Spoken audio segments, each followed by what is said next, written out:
What is going on, everybody? Welcome into another episode of the Jets Afterburners podcast. I am your host, Liam, being joined as always by my co-host, NYJ Dan16. Thank you for tuning into another episode. Dan, how you doing, man? I am so psyched about tonight's show because there are rumors. This is the best part of Jets season is when they're not playing. It's the after. There's a lot of rumors out there. Who are we going to get? Who's our quarterback?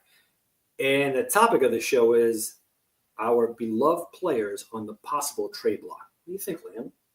Yeah, I think so. And you're right. You know, it's the afterburners part of the season. You know, no pun intended. Ooh, nice but shirt. Yeah, I do love this time of year, especially like right around the combine when all the teams get together and you start hearing that Patrick Mahomes is going to the Patriots and all these crazy rumors. I don't know where half this stuff comes from, but the draft talk really starts to improve, you know, moving on from here.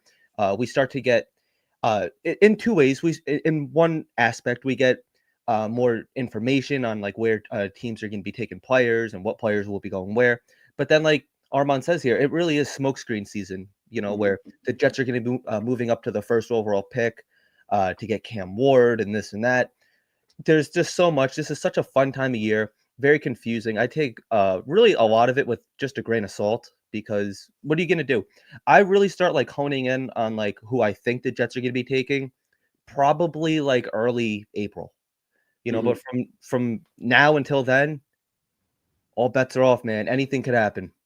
I completely agree. And one thing about Aaron Glenn as head coach, if people start following his coaching tree and even his playing days, he was never in a situation where they groomed a young quarterback. Let's go again all the way to his 94 season. Again, Neil O'Donnell beat a Boomer Esiason.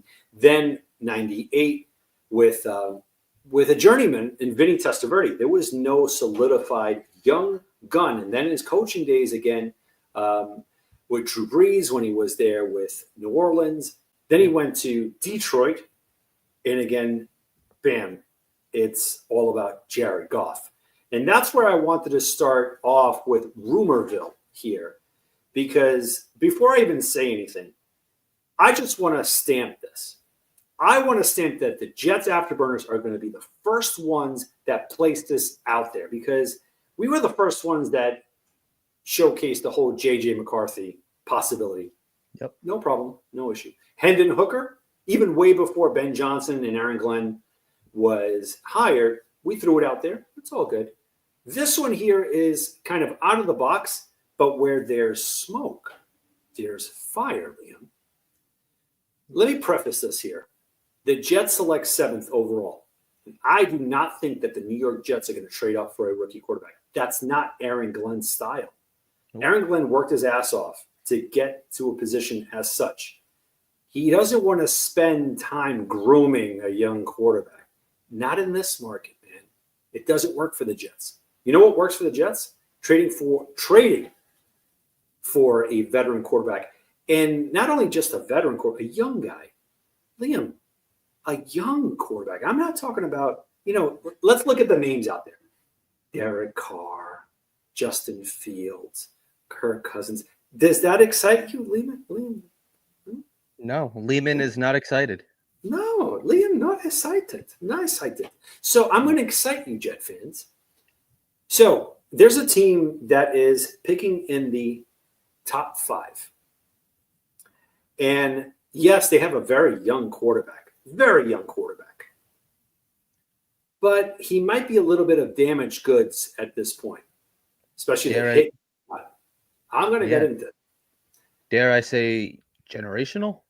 generational now. Is a term that's been thrown around before. Mm. And Not yes, recently, though. you know what the crazy thing is that he signed an extension last year, and it was a no trade clause. Oh my God! There's no way. There's no way that this is going to happen. You know who also had a no trade clause and he signed a 4-year extension with his original team that he was selected first overall? A guy by the name of Jared Goff. Yep. In 2019, he played that first year of the contract, 2020, and then he was traded to the Detroit Lions. All right, so you say, oh, how is this going to happen? This is going to be very telling right here, and this is part of the first domino to fall. If the Jacksonville Jaguars go to either Cam Ward or Shador Sanders pro day, Lawrence is on notice.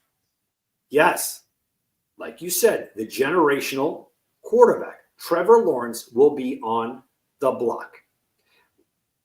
They do have the ammunition to move up to first overall with either Tennessee or Cleveland. They can do so. They can absolutely do so. Now, that means Trevor Lawrence would be expendable. There has been rumors that the Pittsburgh Steelers are one of the teams that would like to trade for him. And again, prestigious franchise. Who wouldn't want to go there? Who wouldn't want to say, you know what? Yeah, I got a no trade clause. It is what it is. But the Jets have way more chips to throw into the middle. Yes, we do. A lot. And the thing is, unfortunately, Liam, us Jet fans, we become very enamored with players. We love our players. We love them. We love Quinnen. We love Sauce. We love Brees. AVT, can't have enough of them. Jermaine Johnson with that powerful message. I'm in. But when there's a possibility to possibly get a guy like Trevor Lawrence, if he does shake free, and again, let me preface it again, let me reiterate, if anyone from the Jacksonville Jaguars go to the pro day, to Cam Ward, it's done. It just showcases to Trevor, we don't know how you're going to come back after that hit. We don't know. We have no idea. And at that point, teams are going to start ponying up. A lot of people might say, but come on, man, this is a young quarterback. Jay Cutler. Case in point, Jay freaking Cutler. Remember the offensive coordinator of the Pats? What was his name again? The hothead? Oh. Buddy. With the guy that gets fired. He goes for a head coaching job, gets fired, goes back to the Pats. Yes. No, I do know who you're talking. What's his name again? What's his name? Come on, Armand. Well, what's his name? Johnny Boy. His name is not Johnny Boy, I'll tell you that, but it's not Johnny Boy. Anyway, when he took the Denver Broncos job and Jay Cutler was the quarterback of that franchise, young kid, year 3, he wanted to bring in his own quarterback, Josh McDaniels. Josh McDaniels wanted to bring in his own quarterback, and his name was Matt Castle from the Pats. Yep. He didn't care about this young gun. Jay Cutler, as soon as that trade didn't go down, or just hearing it, he's like, I'm not wanted here. He knew his worth, and he did what he did, and he got traded. Guys, don't be alarmed as we draw closer to the draft and these pro days that Trevor Lawrence will be on the block. Right now, I get it. A lot of people, BS, man, it's nonsense. This is all smokescreen. We have seen a lot worse, and the Jets do need a quarterback. And what more excitement would that be? Again, the Jacksonville Jaguars, that shine has lost its luster. If they can get a homegrown guy like Cam Ward, they would get him, man. They would get him. Yeah, I think so too. And then not only that, the Jacksonville Jaguars are in a situation just like the New York Jets. They just brought in their head coach, Liam Cohen. They have their new general manager. His name is slipping my mind. He's the really tall guy. I know like the Jets interviewed him too. But with that being said, it's like they might want their own guy. They might want to go the draft route, start off fresh, their own regime. This way they don't have to, because Trevor Lawrence, we're not saying he's a perfect quarterback. He does come with his flaws, but they want to mold somebody that they can say that they molded, they build their way. They don't want somebody from the Doug Peterson era that already comes, like I said, with flaws. So I really do think that this makes a lot of sense. But what do you think it would cost to To get somebody me, like a Trevor Lawrence? Yeah. great question. So obviously, it would cost our seventh overall, and it would Is have to this be is this true? They didn't hire the general manager. no, I thought that I saw him like walking with that tall guy, John. not yet. No, mm-mm. Oh, Not the all giraffe. right. No, Oh, no. yeah. I think they threw an offer out there and they're waiting. But what would it take to trade for a young quarterback on a newly signed deal that he really didn't show up last year? And Coming also, off of an injury. that was a nasty Yeah. hit. And again, they're putting all their chips in there.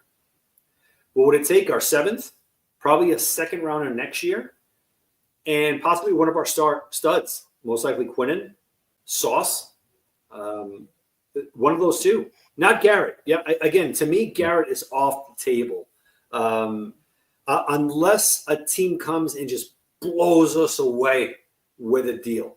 But a guy like that to me is generational as a Jet fan. Yeah. Because he reminds me a lot of Keyshawn and what he brought. Like I remember in the 98 season, 99, there was that, that bravado at the wide receiver position. He brought a lot of that. And that's what he brings as well. I don't know if they have, I get it that they added money to the cap, Armand. I don't know if T-Law goes to the Browns. It would just be a really bad dynamic at that point. They would probably want more. And what do they have? Myles Garrett, right? So for a team that's kind of revamping, I don't think that Myles Garrett would be, you know what? I'm going to go with the Jacksonville Jaguars. They're not going to go that route. Definitely not. But I think I could really see them drafting a quarterback too, because that kind of saves Kevin Stefanski a little bit too. He oh yeah. was somebody that we were saying could possibly be out of a job, and I like him. I think he's a really good coach. I think it'd be foolish for the Browns to let him go. Yeah, I don't think that they would let him go right now. The whole Deshaun Watson thing just threw an enormous curveball to them Yeah, because they weren't expecting that. he's out. He's out. I've never seen a quarterback just go on a downward spiral that bad with injuries. It's crazy because I remember wanting Deshaun Watson badly, like, Yeah, let's get him. But, not for nothing. I remember Houston even like when he was healthy this year, though, he didn't play well. He didn't, but I mean, when he was at the top of his game with the Houston Texans, Houston did him dirty. Yeah. You know what I mean? If that's the dirty side of this business, the guy wants out. I get it. You signed a contract. All you could say is no, or get as much as you can. But to throw that dirt, it just showcased what a low life move from the Texans to throw something like that. Not condoning what Watson did, but it was like something that they had in the back burner. And like, oh, you want to play this game? Here you go, check me. I don't know. It was just it didn't bode well too much, But in hindsight, they were right.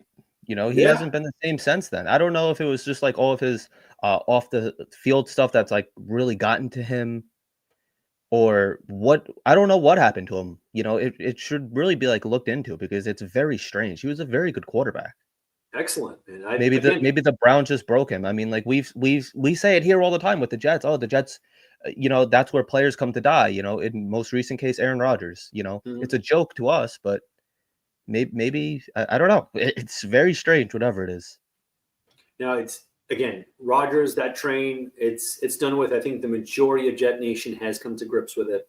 And now, this morning or yesterday, we heard that they upped the cap.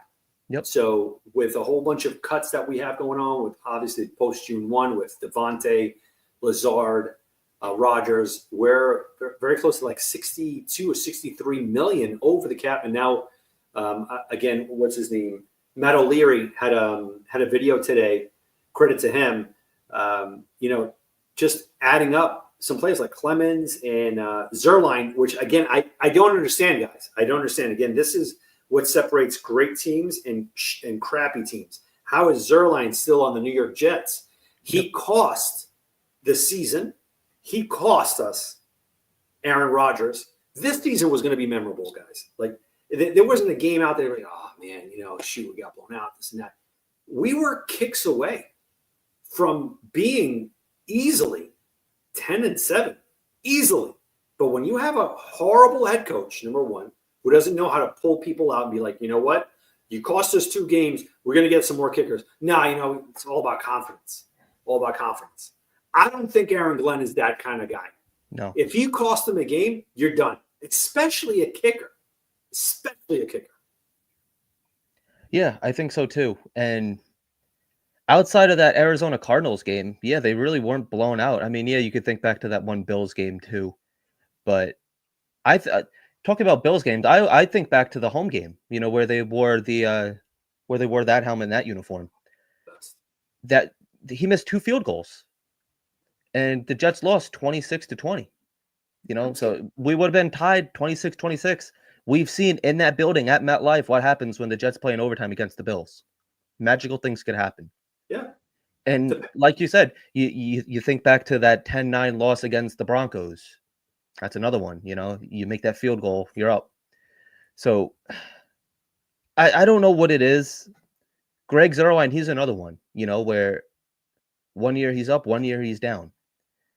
And for a while, I remember when I was doing the show with Italy Jet, because he knows Greg Zuerlein very well, being a St. Louis Rams fan, and well, not a fan, but just growing up in St. Louis with the Rams.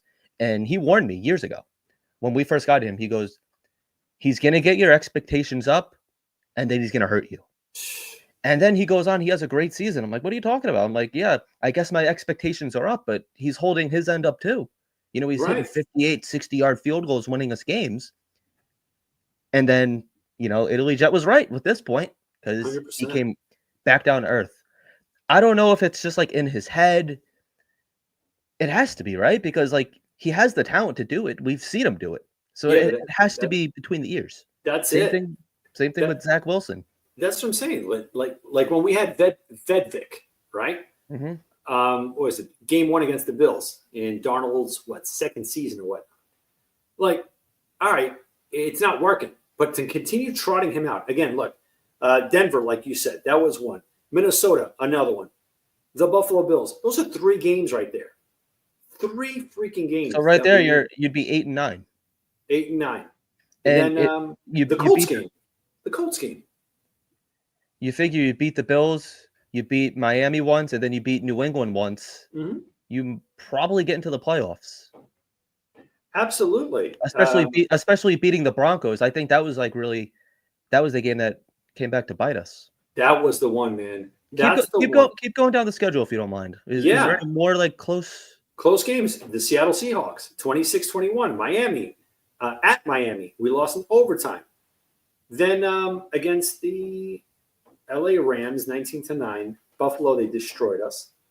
And then, of course, we had to win the last game of the season. Right. You need it. We got to be undefeated in 2025 for a very right. Long. Exactly. Allah's words, not mine. But that's what I'm saying. It's just what is the new mentality now going into 2025, right? Quarterback wise, what's the plan? Are we going to trade up? I don't think so. I honestly don't think that the Jets are going to be trading up. That's not what Aaron Glenn is all about. He needs a quarterback I'll throw this guy into the equation because he's the hot commodity right now, and that's Justin Fields. Why not? Why not Justin Fields at this point? Right? Before we get too deep into quarterbacks, not to cut you off here, there's something else I do want to mention, now that we're going through last year's schedule. Not only did we miss a lot of kicks in, those one-score games, but how many times did the defense just get the ball ran down their throat or the opposing team just march right down the field?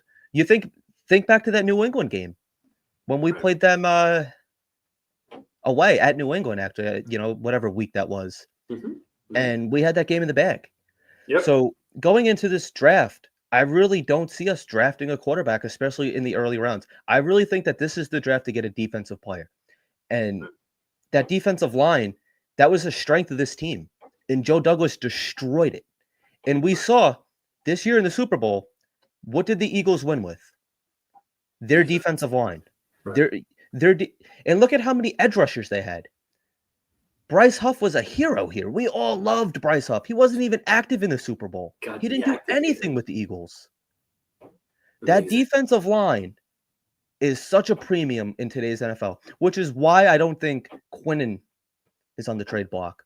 Sauce Gardner, I think you have a point there. The only reason I'm going to push back at that a little bit is because Aaron Glenn was a corner. Sauce Gardner is a former two-time Pro Bowl player, All-Pro. I think Aaron Glenn wants to get his hands on Sauce and be like, I could really work with this guy. Not to throw you completely off track here. I'm just saying that defense gave up a lot of points, and that defense did not show up, and they laid down. They were a very soft unit this year. It's unacceptable. That's un-Jets-like, because it doesn't matter if you have Rex, like even going back into like the 80s and the 90s, the Jets, their defense has just always been good. You know, you think back to when you think like the defense, you think of like Klecko, and then you think of Darrelle Revis, Right. those kind of guys. Like we have just always throughout the years, no matter how bad we have been on offense, our defense has always been our bread and butter. And this year, it became a weakness of this team. The reason why I bring Quinnen into this is because I just feel like with Aaron Glenn, he wants to make like a certain statement to this team that no one is safe, that you have to work your ass off to make this roster. Nothing's going to be given to you. Absolutely. Just because you got drafted, you got traded for, you got signed as a big free agent acquisition. I just remember when Parcells took over the Jets that there was this awesome pass rusher, like ridiculous, bro. Hugh Douglas, monster, bro. First season, 10 sacks. You didn't see that much back then. You didn't see it. The first thing that he did, because Hugh Douglas started yapping, was just trade him. He traded him in the offseason. And he was a fan favorite too. What? He traded him to the Philadelphia Eagles. Now, that kind of segued to Aaron Glenn. Aaron Glenn at that point, he was like, yo, shoot, am I out of here now? Because his prototypical cornerback size is 6'3". I'm 5'7". So there was a little bit of trepidation right there. Like, am I going to make it? I don't know. That's what the New York Jets need in that locker room. That's how you change the culture. When people start becoming accountable and looking at each other and saying, dude, you might cost me money and you might cost me my job. We got to level up. This isn't Salah anymore. It's not. It's not Joe Douglas. It's not fist pumping when we draft a player. It's all fine. It's all awesome on that one JD documentary, whatever they can. Oh, let's pump it up. No, it's not. This has to change. It has to be a football-oriented mindset of the New York Jets. Let's get back to that championship caliber mentality. Yes, we haven't won any championships, but as a fan, we all know what 2009, 2010 felt like. Yep. That felt prideful.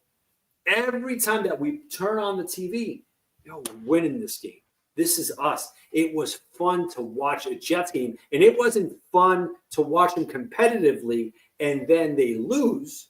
No, they were competitive and they would win. Yeah. And not only that, like, when you think of a football coach, you don't think of somebody like Salah. You think of somebody that's like rough around the edges, whether it's your middle school or, pee-wee football coach, your high school football coach, college, whatever level it's at. A football coach is always, it has to be a disciplinarian, somebody that holds players accountable. You don't think of a big jacked up bald guy going, yay, holding his pom-poms up. Right. Oh, you'll get him next time. Don't worry about it. No, it doesn't matter what level you are. I mean, I've been playing football since I was 8 years old. If I screwed up, I was out of the game. Not the whole game. I'd be, allowed to go back in. Right. But there's none of that. And the accountability has got to be one of the biggest things that Aaron Glenn needs to clean up. And trust me, he will. I'm kind of at the point where, like, I want to wait and see it, though, because we all thought that Salah was going to be the same thing. Right. But you could see the differences. I was listening to a podcast. I'm not going to say any names. But this one person had said that Aaron Glenn is Salah that wore a Jets jersey. And I don't Ooh, think that could be further from the truth. I don't agree with that. I don't I agree don't with agree that at with that. all. You could just tell by their attitude. The way that he Mhm. started off with his press conference, talk about Aaron Rodgers right away. We're gonna nip that in the butt. Listen, we talked to him. I'm not saying any more things about him.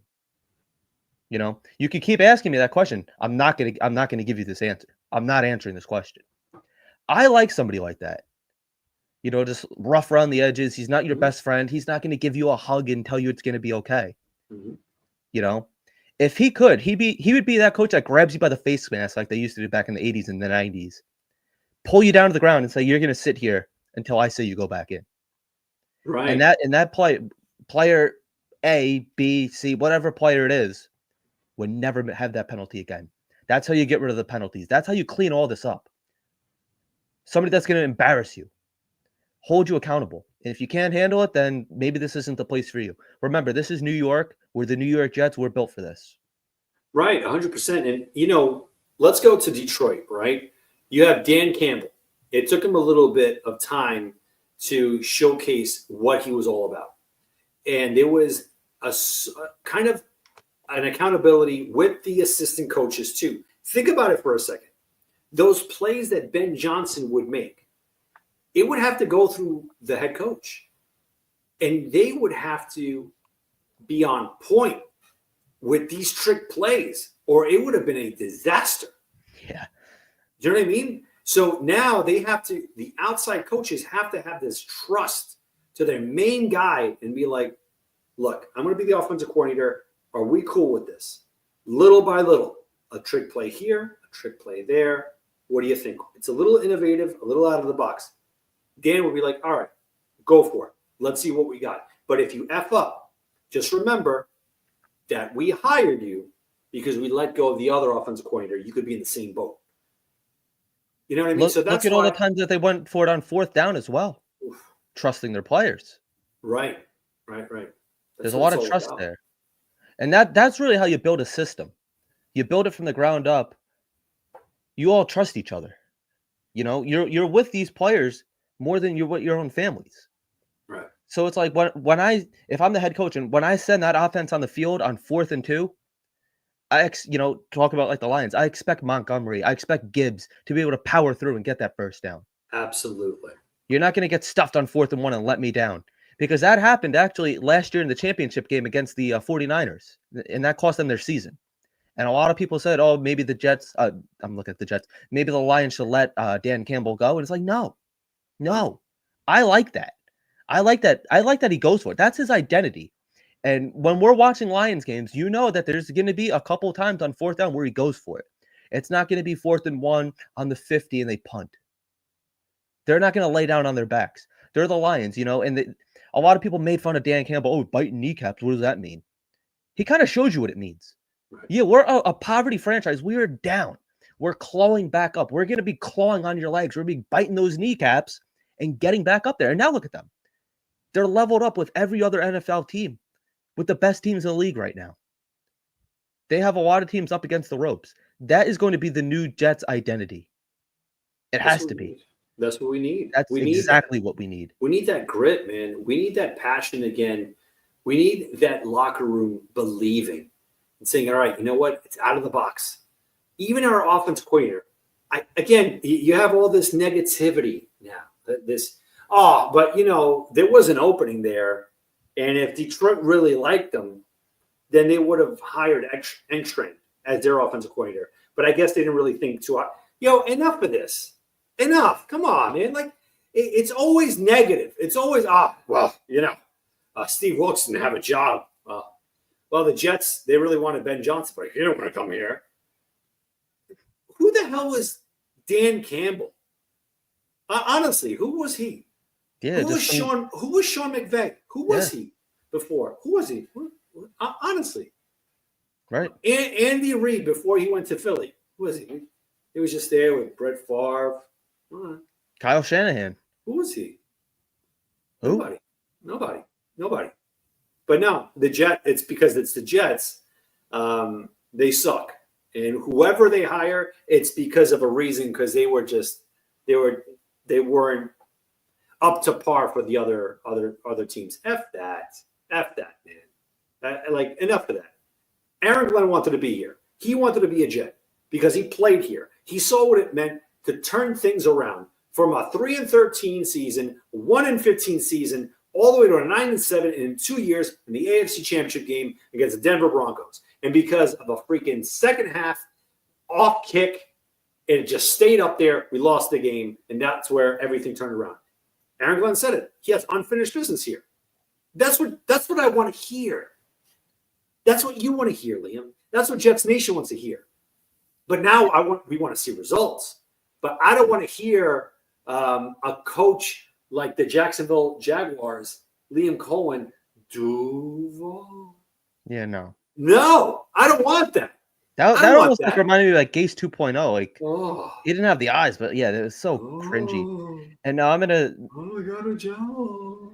Yeah, it kind of sounds like the Undertaker. I messed around with my ex-employer. I told him I was going to come back. Oh. I'm going to ask you a question. I know that you know the answer to this. What are you asking? Do you know why Aaron Glenn has such a chip on his shoulder too? Why he has such unfinished business? Who is the player? I kind of just gave it away already. No. Who's the player that gave up on the fake spike? Who gave up that touchdown? Number 31 against Mark Ingram. Yeah, I remember that game. Not a fun game. Not a fun one. That was not a good one. And I think it was a season. A season before the guy that's going into, I know, completely off topic, but Eric Allen, boomer sized and threw it to him. Oh my God. Yeah, I knew that this could potentially send you into a rabbit hole. Not good. Depressants, Ativan. But you know, and he even said, like, he goes, that bothered me. He was on one of the local radio stations here. I think it was like 104.3 or whatever it was. And he said, yeah, that bothers me. It still bothers me to this day.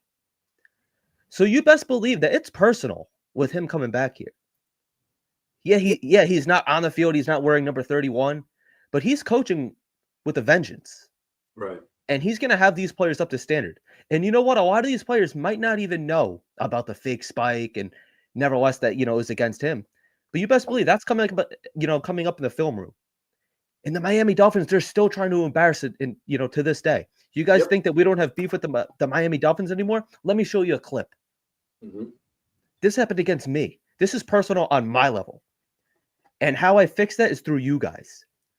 So I'm coaching you guys the hell up. I will be damned if I go, I'm going down swinging if I'm going down at all. I really think that he's going to be the guy to turn this around, man. I think so too. And you bring up a lot of solid points, right? Because these coaches that the Jets have brought, the ones that brought us to the AFC Championship games and whatnot. Let's bring back Rex, right? Rex brought history back to the Jets. And there was this passion about the green and white. He was saying, look, you know what? I grew up a Jets fan because my dad was a defensive coordinator when you guys won the Super Bowl last. Yep. Now, it meant to him that much more. And now when he did that lateral move to the Buffalo Bills, I think we all hated it. It sucked. But his heart was never with the Bills. It was never there. It was always with the Jets. And even you hear him on ESPN, always about the Jets. Imagine how much more it is for a player that started here. Think of this. It was an organization that just didn't sit back in the draft. They traded up to get him. That's the organization. Yes, I get it. The owners have changed. But for him to come back here and wanting this job, what does that say? Yeah. What isn't that telling where how you said about the fake spike, this and that? It's, guys, when you win here, you guys haven't experienced it yet. But when you have an AFC divisional game here, we call it the Meadowlands. You guys are going to call it Jet Life. When you guys walk throughout there on a Saturday, AFC divisional, you're going to understand why it's so important to win here in New York in the green and white. Because if you win here, if you win a Super Bowl and we turn this thing around, they're going to be immortalized. That's why I honestly think that quarterback position it's going to be a veteran. And I don't think it's going to be Justin Fields, Derek Carr, or Kyler Murray. Kyler Murray is another one that's on the block. I don't want him. That's not an Aaron Glenn quarterback. It's not. He doesn't want a pinball machine kind of player up and down the left. No. He doesn't want. He wants a big time quarterback, and there might be one very expendable very time soon. So, Armand, you got to get off your phone, dude. We're going to get you up here. Now, before we go on to Armand, Liam, can you show the people out there our beautiful merch? So as you can see, on the left and then on the back, we have our emblem. Yeah, and now we're going to show Armand and show our other merch. Oh, look at that. Look at that nice. Look at that nice. You like. Give us money. Give us money. Please, money. We'll do whatever you want. Super chats or raffle tickets, whatever. You can cut the line. Whatever. It's all good. Listen, we don't have the merch store up yet, so hopefully we'll have that soon. We're going to have a lot of kick-ass stuff on there, so just keep that in mind. Now, Armand, you can move up the camera because I don't know what else is going to pop up there. There you are. There you are. You might get a little excited. Yes, make it exciting. Oh, what do you think, Armand? What do you think? Hot flashes? You all right? So I'm going to push back. Well, Dan said a lot. Dan say a lot. He always does. He brought a lot to the table. It's the blow. Yes. We don't know the style of Muji and Aaron Glenn right now. So it's hard to say whether or not to say they're not going to trade up or even trade down. They might stand pat. Like, we don't know. Yeah. The line is open. If anybody else would like to call in, go ahead and do so. The Trevor Lawrence stuff, I think that they're sticking with him in Jacksonville. You know. Thank you, Johnny. Johnny, yours is on the way.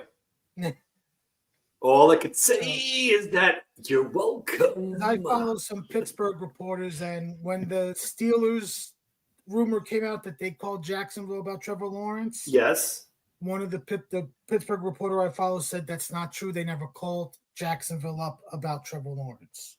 How would he know? He probably got info from the Steelers. But like we said, just like I posted in the comment section, it's smokescreen season. No. Everything is out there. Like you said, Patrick Mahomes going to the Patriots. We know that ain't going to happen. Josh Allen. You know what? Cincinnati and Buffalo swapping quarterbacks. Like, yeah.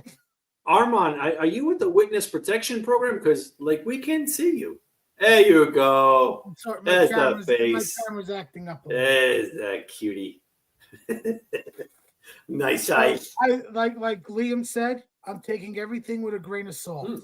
And, this is next week is actually Combine week. The Combine starts Thursday and goes all the way to Sunday. So next week, it's going to get worse. I can't wait. There's going to be more smoke screens out there. Johnny, call in if you can. Put the kids to bed. But that's the thing. It is smoke screen season. I get it.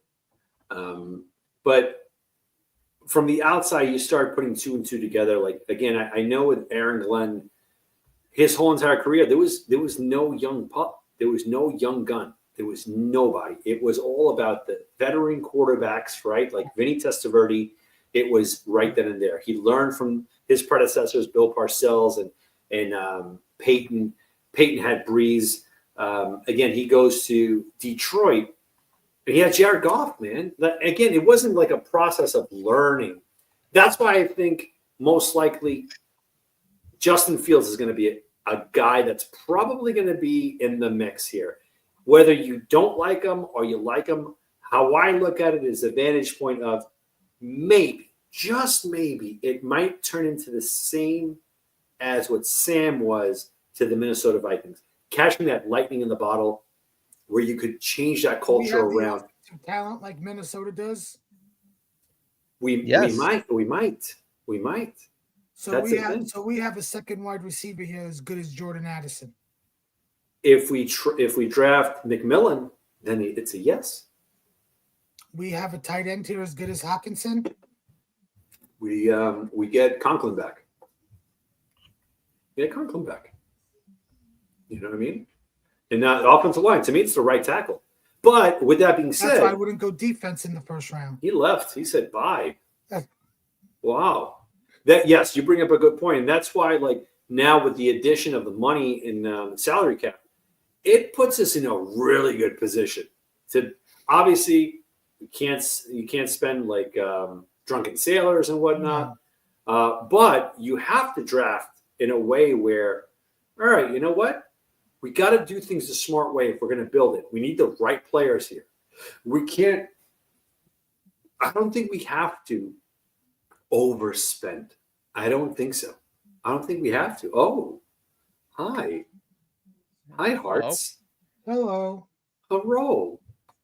If this is your first time here, welcome. Welcome. Welcome here. Please, we hope you hit the sub button, hit the like button if you like what you see. You might even get a shirt. Show off that shirt. Yeah, nice shirt. So you say Jordan. You say Jordan Addison, right? And yes, I love the guy. The guy's freaking awesome, especially out of USC. But I look at a guy like T-Mac, they call him, right, from Arizona. Yep. Dude, this guy is a freaking legit Mike Evans clone. 6'5", crazy catches, awesome speed. He falls to 7. I don't know if he will. But again, last year we all wanted Roma Dunze. That dude falls to 7. And we have a Justin Fields.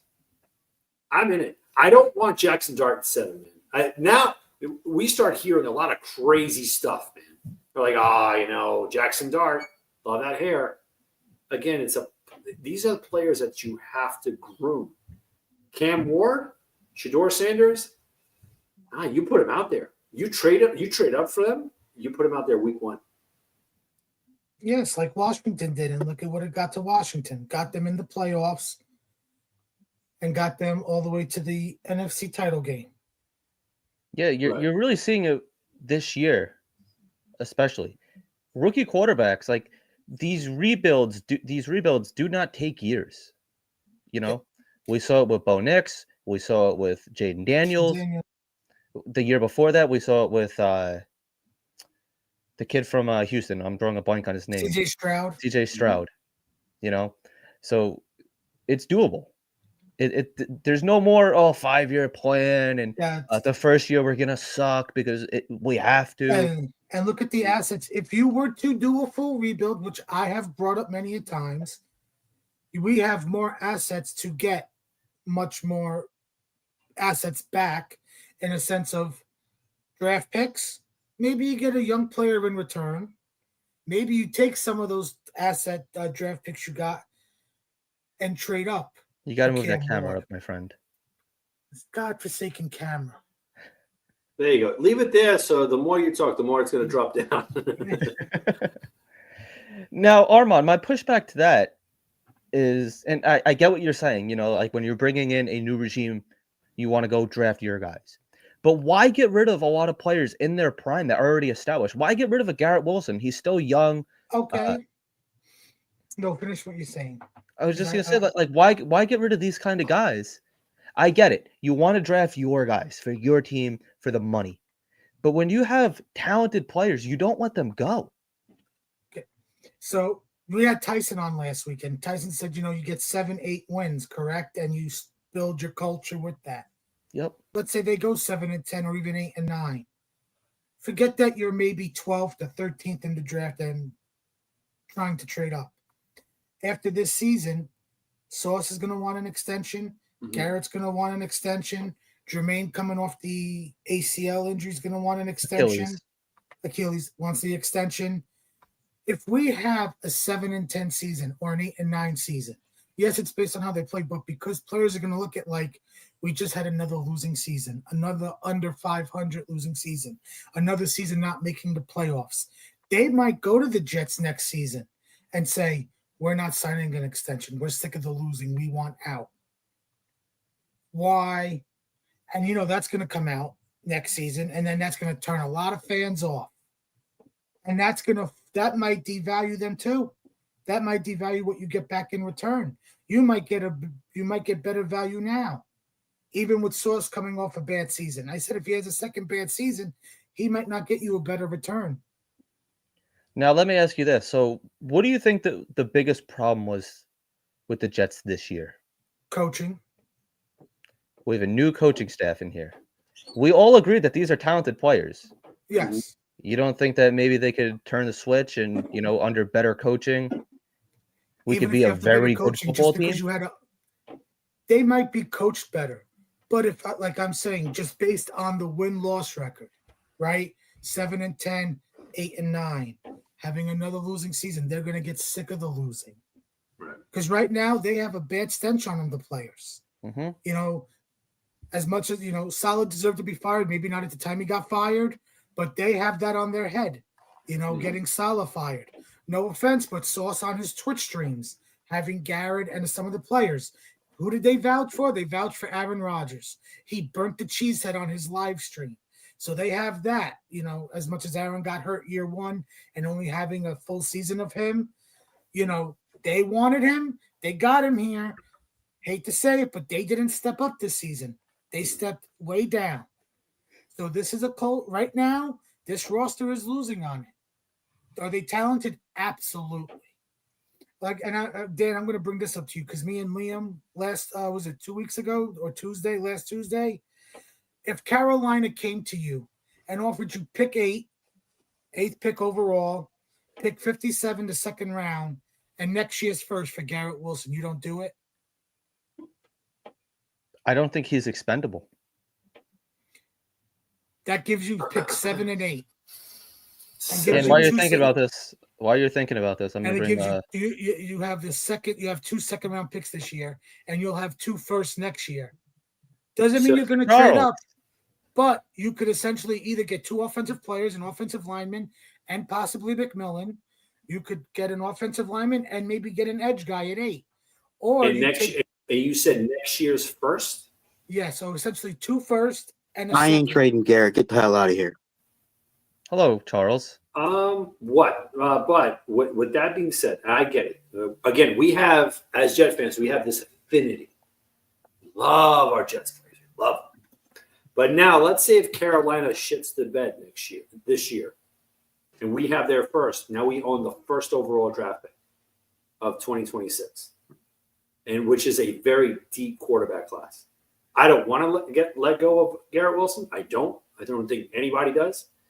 But if the price is right, just like Bob Barker, if the price is right, how can you not? And you have 2 top 10 picks this year. And you could trade down from one to gain more assets. Wow. Yeah. I mean, I don't see a world where no one is expendable. They're all out there. I'll say that. You finished, Dan. No, Aaron Glenn, again, if you give him 7 and 8 and we get T-Mac, absolutely. Salute. And let's do it. I'm in. Now, Charles, what do you think? I want Tyler Warren.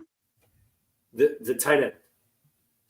There you go. If you have pick 7 and 8, you can take T-Mac and Tyler Warren. There's your tight end 1.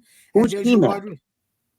McMillan from Arizona. He's a beast, dude. You watch him, you're going to forget about that tight end from Penn State. You'll forget him right away. I'm not a big fan of tight ends from Penn State, especially with Kyle Brady. Not a fan. I mean, yes. Joshua, you're onto something there. You're onto something. Dallas picks 12 and 44. So basically, wait, yeah. David, you don't like – Dan, I'm sorry. You don't like tight ends from Penn State because of Kyle Brady? Not a fan. Not a big fan. Even if they're actually good? Not that high. Not in the top 10. Oh, okay. 11, 12, no problem. It is what it is. It's okay. But now, not at 7. Are you also a fan of get your guy when he comes to you?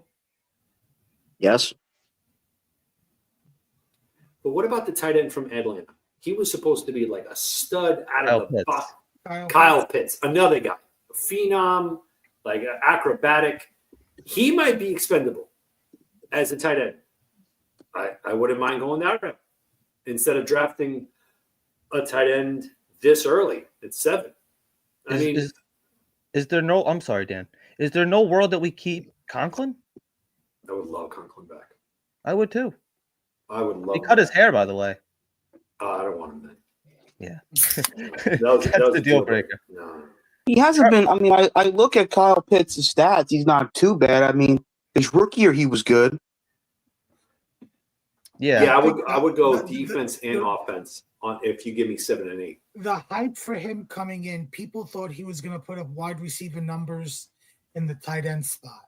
Right. And, that's very hard to do, especially when they were having quarterback problems in Atlanta. And I know people are going to look at Brock Bowers and look at what he did with basically no quarterbacks, but it's also how the coaching staff used Kyle Pitts. Right. I mean, Arthur Smith was the head coach, folks. Yeah, that's one. Now, as far as quarterbacks are concerned, Charles, how do you see this playing out? What do you see the Jets going? I mean, I know a lot of people have mixed. Hey, Johnny boy. I wouldn't mind drafting Jack. I mean, I've only watched his highlights of him, but while his mechanics need improvement, he does have potential. What are we talking about, Charles? The quarterbacks. Oh, okay. I know his throwing mechanics are a bit off, but I do think he has a potential to be a good player. I wouldn't mind taking a swing at Jackson Dart in the second round. I do like the intangibles he brings. I'm not going to lie. Second round, he might go first. He might go in the first round because that's exactly what happened with Bo Nix. Man, Bo Nix was not supposed to be a top 10 quarterback. He wasn't at all, and then he was taking in the first 12, 13 picks or whatnot. Pick 12 by the Denver. Yeah. You and the GM. I look at Warren as more. I know he may not be as big or as strong as Gronkowski, but he strikes me more as a Gronkowski type of guy than a Jeremy Shockey. I love Shockey. Question for you guys: would you guys say that we're a quarterback, tight end away from being a competitive team? A quarterback away, yes. A tight end away, no. So yeah, my thoughts exactly. So then QB, right, in the second round, what Charles was saying. First and foremost, what's going on, Charles, Armand, Liam, Dan? Appreciate you guys letting me get on. I think that we have a lot more other holes that I think need to be filled first, especially with those. Like, let's just say we don't trade back whatsoever, and we stay put at all the draft picks we have. Are we going to want to? And I don't want to use the word waste, but I think not use to where in this draft, the strength of this draft is the defensive tackles, is D-line, offensive line, line, et cetera, et cetera. I know we just brought up Tyler Warren, but this tight end class is deep. Not just him. Yeah, you got the kid from Miami, Arroyo. Yep. He might be here. Give me one of those Iowa cats, man. That seem like that's tight end university, right? I mean, they're producing tight ends left and right and all that. And then let's go from there. Look, I believe if we're at 7, right, and there's a possibility between possibly getting a individual that could be on the other side of Garrett Wilson, why not, right? I mean, what's his name? McMillan, 6'5", whatever he is, and all that. Being able to have that, I would take it. I wouldn't be upset at it. I wouldn't be upset if we get that linebacker from in the second round, that linebacker Alabama. from Alabama, right? Campbell. Campbell and all that. And we continue to keep going from there instead of just throwing it, because I honestly believe that we could get a quarterback in the way later rounds. And there's guys like a Riley Leonard that's a game managing type of QB. That's a possibility that we would be able to have. A lot of people don't like the kid and all that. I do. I think he has what is needed, right, for the type of quarterback that's in the league right now. But a lot of people don't believe that in this draft itself, they're franchise quarterbacks in here. I don't want to trade up, give 2 1s for this year, next year for Cam Ward. I'll tell you guys this much, because that's like the new hot button that everybody's wanting to go ahead and do. Right. That's just putting us in a situation again where we don't need to be at, right? Keep letting, and we don't even know now with the. I think Armand, you could probably speak to the cap on how much that's grown for us. That could potentially assist us in regards to retaining, well, not retaining, but bringing some of those Detroit players that I know are gonna come on over here with like us as right well. now the Jets have $23 million. Now it's so the June 1st designations, you can only have 2 of them. Mm-hmm. So you have to choose. Like I was looking up Greg Zuerlein. If you were to cut him and designate him as a post June 1st, you would get post June 1st cut. You would get $4 million in cap space with a $578,000 dead money. If you were to cut him pre June 1st, you're getting 2.4 million cap savings, but 2.3 million in dead money. So he could be, as much as we look at Devontae, with Devontae, if you cut him post June 1st, you're getting $36 million in cap savings. But remember, that money's not coming till June 1st. You're not going to have that money now. Mm-hmm. That's why I think Devontae is more of a pre-June 1st cut with the $29 million savings. You could see Zuerlein and Rodgers be the post-June 1st cuts. What about Personally, Lazard? I want to keep Devontae if we could. I thought the Lazard one was like 10 mil or something like that. I will look up Lazard right now. Lazard's contract, it was 4 years, 44 million, 2 years, 22 million guaranteed. Oh my God, what a shit. Okay, so pre-June 1st. So okay, I got Lazard up. If you were to cut him pre-June 1st, 6.6 million in cap savings, but 6.5 million in dead money. Post June 1st, it's 11 million cap savings with a $2.1 million dead cap. So you're probably going to do it's 2 out of the 3 of either Devontae, Rodgers, and Lazard are being the two post June 1st designations. Yeah, I mean, look, I know people are not going to want to talk about it, but the Zuerlein conversation, right, that's out there, keep the cat, man, and see what we got. To be honest with you, I'd rather keep Carlson. I like Carlson, but I mean, let them battle it out and see what you could get from there. I mean, dude, there's a whole bunch of like injuries that have not been talked about. There were hiding injuries with this regime and stuff like that. I mean, look at the whole Aaron Rodgers stuff with his hamstring. Yeah, we didn't end up finding out dude was hurt until way later on. Right. You know what I'm saying? So like, again, it's a lot, man. There's a lot of stuff that's going on in regards to what the Jets are going to be able to go ahead and do.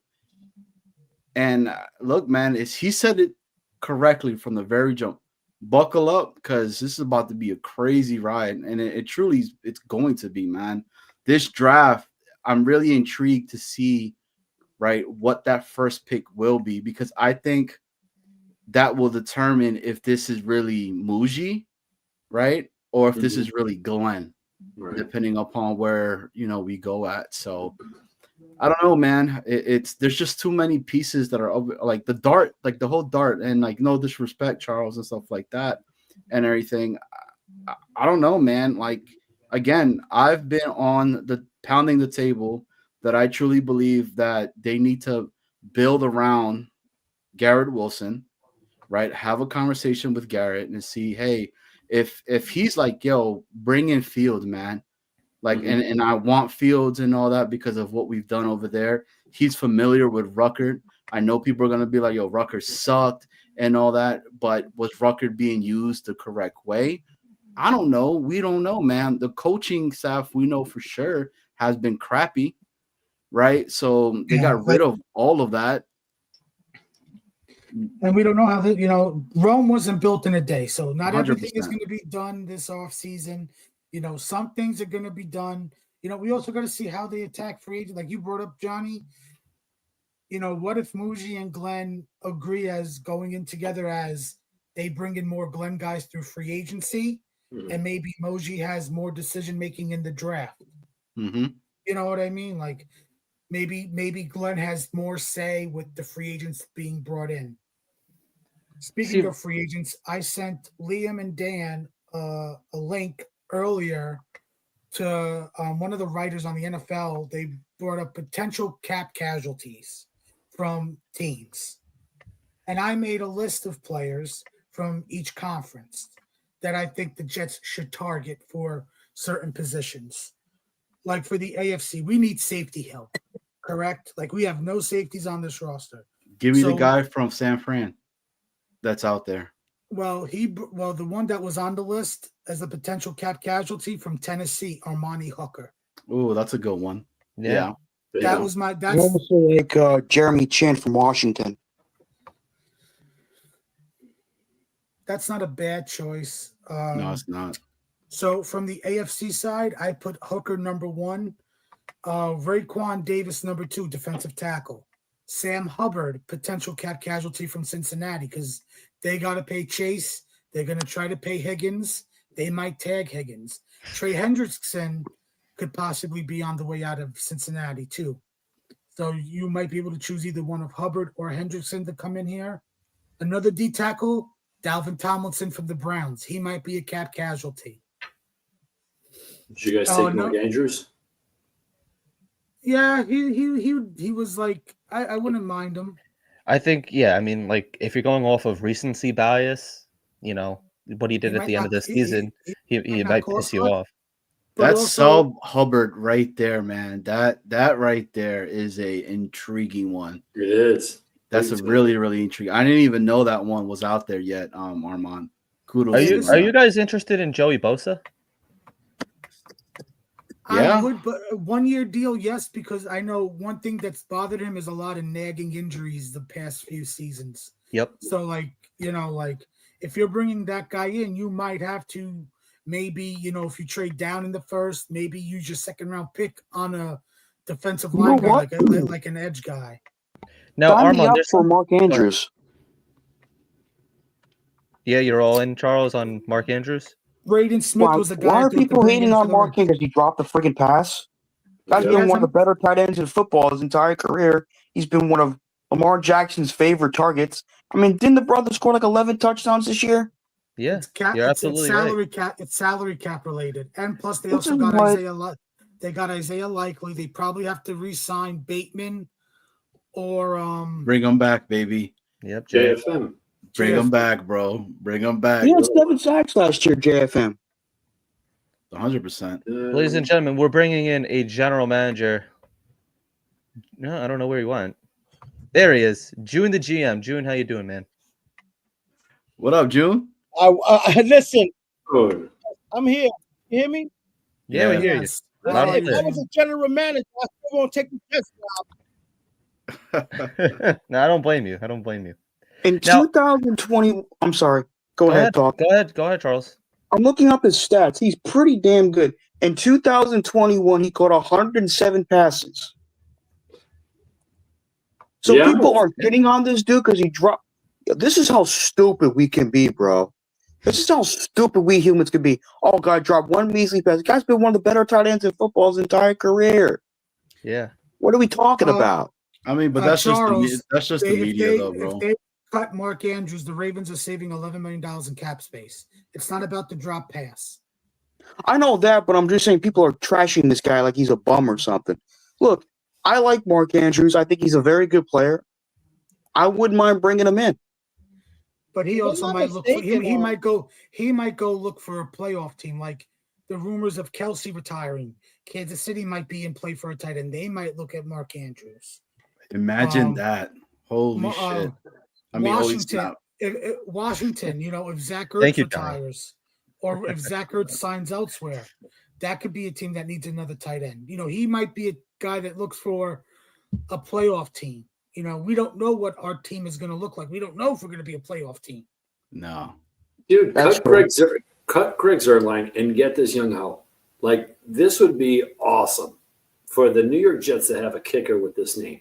And he's really good at it. Who's that? Young Ho Koo. Oh, yeah. The kid awesome. From Atlanta. I love Young Ho. Yeah, man. But you know what? Why not get that kicker that's coming out of Florida State that hasn't missed all year, hasn't missed for a minute, that nobody's talking about as well? Because you just jinxed it, Johnny. He'll miss a kick. He'll miss multiple kicks in preseason. He'll miss a game-time field goal in regular season. And mind you, I hate to say this, I'm going to be a dick right now, but we just drafted a quarterback from Florida State that has leg injuries. Oh, hey, but look. To Caden's point, man, I don't think we need to trade for a safety. I think there's a lot of safeties that are out there right now in free agency that we could potentially bring over. Look, I like the kid out of San Fran because he had that injury. I can't never pronounce his name. Tuala Fawinga, whatever his name is. Talalanu Hufanga. The cat that reminds a lot of people of Troy Polamalu, bro. Yep. That could time the stuff, and jump over things, and he's a tackling machine. Doesn't let balls get over him and whatnot. It's where we were hurting. He fits whatever Aaron Glenn type of player he's gonna want to potentially be. Because that's the other thing, man. Like, we have no idea what Aaron Glenn's bringing and what I call him Instagram because I can't pronounce his name, right? The offensive coordinator that we have, Instagram, right? We don't Engstrand, whatever his name is. We have no idea what type of offense he's going to bring. People are against talking about the fields and essentially saying, right, well, look what he had over there with Goff. Is he going to mirror with Ben Johnson? Because, Goff is not a mobile quarterback, blah, blah, blah, and all that. So we don't know that. We have no idea what this guy going ahead and is going to want to do. So, and we don't even know what Wilkes is going to want on defense. On defense too, because he could switch it. He could switch it from a 4-3 or 3-4. And I know Wilkes likes the zone coverage type of secondary, but I also know Glenn is more of a man-to-man type of guy. Mm-hmm. So unless they're just going to be a mix and match type of secondary with man-to-man and zone coverage, and maybe the safeties are more of the zone coverage types, and the corners are more man-to-man. So I want to interject on this one here. So I'm noticing a trend of coaches, and they're turning more into the old school kind of coaches, where they're in your face. They really have you accountable. I want you guys to listen to this. I think you guys know what's going on with St. John's, right? St. John's is back. Let's go, Johnnies. And it's because of this guy. Yeah. So listen to this, and you tell me if Aaron Glenn isn't going to bring some of this as well. Dig in and be a basketball player. Dig in. Every time you miss a shot, your game deflates. We don't care about your missed shots. Play defense. You guys keep blowing opportunity upon opportunity upon opportunity. You're like children with bad things happening. Instead of digging in and be tougher, you wilt. Where is your toughness? Where have you guys been raised that you're so weak mentally that you just give up when something doesn't go right for you? Awesome. Don't you know what adversity is all about? That's the game of life, not the game of basketball. You don't get down when things go wrong. You dig in and get tougher. Your whole life's going to be adversity. Learn how to deal with it. Patino, Red Storm Rising. Dude, if that doesn't rile you up, yeah, right? If that doesn't Again, give you goosebumps and shit. That's what we need. Salah ever do something like that? No. I'll give you a nice pat on the back though and tell you it's okay. No. Gase ever do something like that? Nope. Bowles? No. Rex, yes, he did. Herman Edwards, yes, he did that. Mangini, possibly. I think Aaron Glenn will bring that passion to One Jets Drive. What about Ulbrich? You think Ulbrich ever did that? Ulbrich, he was taking a hard look at doing that. He was going to do it, but he had to take a hard look at it. As the DC, yes. As the head coach, no. It was too much for him. Too much. I think that Aaron Glenn already let it be known that he's not going to be friendly with the media. And I think that's where Salah and a lot of these other people had that fear and that thought, because all you hear is the New York media, right? It's no joke. Look what they've done. Look how many people they've literally destroyed their careers and stuff like that. Glenn was like, yo, I'm Aaron Glenn. That's Bill Parcells. And he loves Parcells, bro. And some of the stuff that he's saying and all that, look, man, I'm bought in. I'm bought in with the guy and what he's trying to accomplish. I know a lot of people are starting to say, oh, it's because he was an ex-New York Jet and all that. It's not about that for me. It's about him being able to go ahead and be a leader in that damn locker room and speaking like Rick was going ahead and talking to those guys. Where's your toughness? Where's that mentality at? Like, how were you raised? Dude, is some guy, if my coach is telling me that, bro, I'm ready to go rip somebody's head off right after that. You know, because you're essentially going at my character as a man. Right. And F that, like, I don't know, man. That's awesome, bro. Shout out to the Johnnies. Well, we know that I had mentioned this on another show a couple of days ago that the PA Players Association had a voting with all the players in the NFL, and they asked them, who's your favorite assistant coach? And Aaron Glenn won by such a large margin that he even beat the offensive guy that they were voting for as well. He's gonna get the most out of our players. That's something that I think we have lacked. Although we've had good defenses, I don't feel like we've gotten the most out of Sauce Gardner, right? 100%. Like, I feel like he can get so much better. He grabs the shit out of people every game. And I'm a Jets fan. I'm like, stop grabbing, bro. Like, you grabbing every play you grabbing. So I think that Glenn is gonna get the most out of players. And why is that important? Because I feel that Rex Ryan has some of that, right? I feel that, like, when we got Edwards back in the days, right? Edwards was good, but when he became a Jet, it was almost like it was a form of pride he had. When we had Antonio Holmes, you know, I feel that, like, we need a couple of those players again. We haven't had those type of players in a while. Like, you know, Aaron Rodgers tried to, because for me, he was the GM. He brought in, you know, Lazard and Old Cobb and all these dudes, but we were at our best when we had the Santonio Holmes, the Braylon Edwards, the Bart Scotts, older dudes who've been in the league who still has some left in the tank, who really wanted to win. You know, and I feel if we could pick up a couple of those pieces, solve the quarterback situation. We haven't solved the quarterback situation since never. Since never. I feel like Sanchez was the closest thing we had.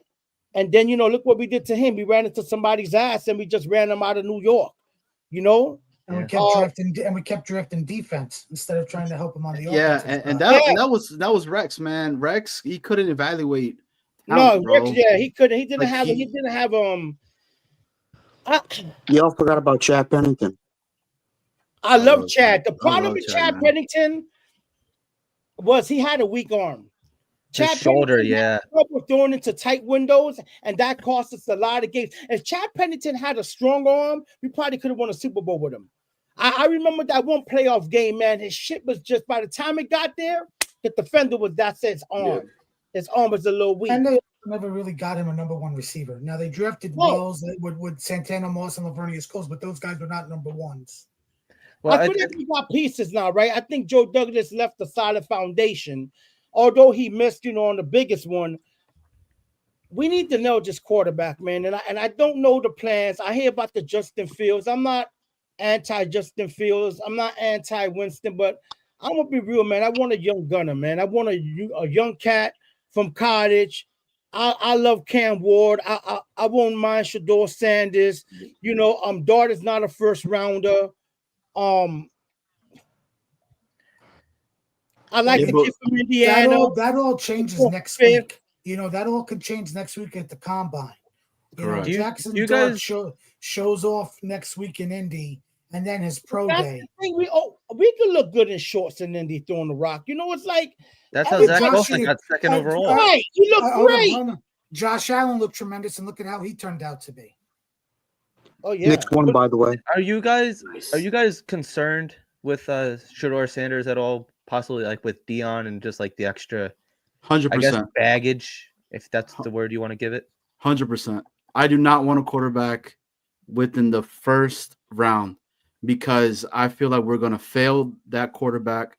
I feel like we're going to go ahead and put him in, feed him to the wolves because he's a first rounder, and we have to justify putting that player into the back of the damn offense and whatnot. If you're going to feel like that this year, you should feel like that next year if they have to go and trade up for one of the quarterbacks in next year's class, even though next year's class is reportedly talented. I mean, Armand, you go back and you say, what was that year of 2017 over 2018? Exactly. I mean, he's Armand, you're going to die on that hill. But he's speaking truth in regards to that. And I mean, we've never developed a quarterback. Let's be 100% honest with the Jets. But different regime, though, so we don't know about this regime, though. That's facts. Right. We don't know if they can develop. Maybe they do. I could say this about Shador Sanders, and nobody talks about this fact about the kid, right? Okay. First of all, I watched him play a lot. I wasn't blessed to watch him in person, but I watched a lot of games with Shador Sanders. He has a beautiful release. He throws a really pretty catchable ball. And he does his best under pressure. Under the blitz, he was one of the best in the nation, if not the best in the nation, completing passes with the blitz against him. Another thing I like about the kid is he can take a hit, bro. I've seen the kid get late because Colorado had a shitty offensive line. He takes hits and he gets back up. And this is something nobody talks about. Bro, but he holds on to the ball for like 50 years, bro. Oh, no. We know this. I'm not saying he's the perfect. You know, there's some things he does wrong. But one thing I do want to point out, tell me if you agree with this, guys. You know how hard it is to beat Deion Sanders' son? Yep. The pressure on your back with that name. And he lived up to the pressure. This shit ain't no joke. Wait, with the Sanders. That's not that hard. He's playing quarterback, too. But that's not that hard. It's not that hard to be the son of Deion Sanders when your daddy's the head coach, right? It's not that hard when you've never been with another head coach in your life. I mean, it's going to be different. What do you mean it's not that hard? He took over a 1-15 Colorado team. Wait, because let me tell you why. I'm not talking trash. I'm going to tell you why, bro. Bro, I'm going to tell you why. Look, he's drafted to the Jets, right? The Jets are going to be the first team that his daddy's not there to pull him through every single situation and to tailor the offense exactly the way he likes and to be up there when he goes home and be like, hey, son, is this play to your liking? No. It's not like that, bro.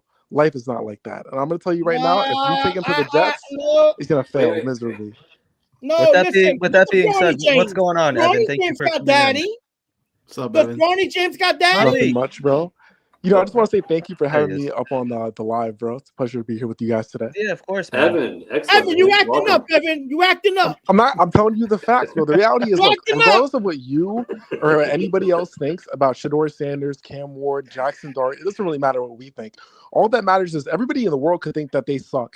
But when they sit up there in a restaurant, one-on-one in an interview room with the GM that's interviewing them, right? And if they can just answer their questions the right way or make the guy fall in love with them, all they need is one team to like them enough. And that's all that matters, bro. So what do we really care? You know what I'm saying? It doesn't really matter what we think. It matters what Aaron Glenn and Darren Mucci think. You're right. We got June being the enforcer. What I think, damn it. It matters what we all think. We the ones suffering year in and year out, damn it. You kidding me? Oh, man, it matters, man. I ain't gonna lie, bro. We're cooked, bro. You know what I'm saying? Whatever we do, we're cooked. No, how you doing, man? Oh, you see, he's been listening to Jake Asman. Evans on Jake with Jake. You see? I ain't with Jake Asman, bro. That guy's like 5'1", bro. Come on, bro. No. I'm not talking about that. I'm talking about Jake Asman. He's been miserable lately. Ever since Rodgers, he ain't been the same, man. Jake is hurting. I mean, that's everybody, though. Joe Beningo Jr. I'm optimistic, man. I mean, listen, bro. Well, Dan, there goes our chance. I've been a Jet fan for 45 years, going on 46 years. What am I supposed to do? Come into every season, feeling that every year I'm hyped. Every year I swear we're going to the Super Bowl. My wife, she don't even come down when the Jets are playing no more. She knows the pain. June, June, these guys could tell you, man. I've been saying that. I don't know, man. There's something about this season that I think is going to surprise a lot of people. That's not being talked about, and I think we could potentially do like a Washington Commanders type of run and be possible. Look, for myself, I would be happy with a winning record of a season. You know, get me to that point at least. Get me to the point where in December, right, we end up not making the playoffs, right? Not because of the wins, whatever, but because of everything else didn't break for us as it should have and all that. And they're showing the potential of what the New York Jets could be to contain that sustainability that freaking Glenn continues to keep talking about. I don't know, man. I'm hyped, Let me ask you a question, Johnny. Let me ask you a question. Oh, man, I want to ask you a question, too. Let me ask you a question. You know, everybody talks about don't trade picks. Don't trade it. If we were able to give up 2 number 1 draft picks, a 2 and a 3, I know it sounds extra.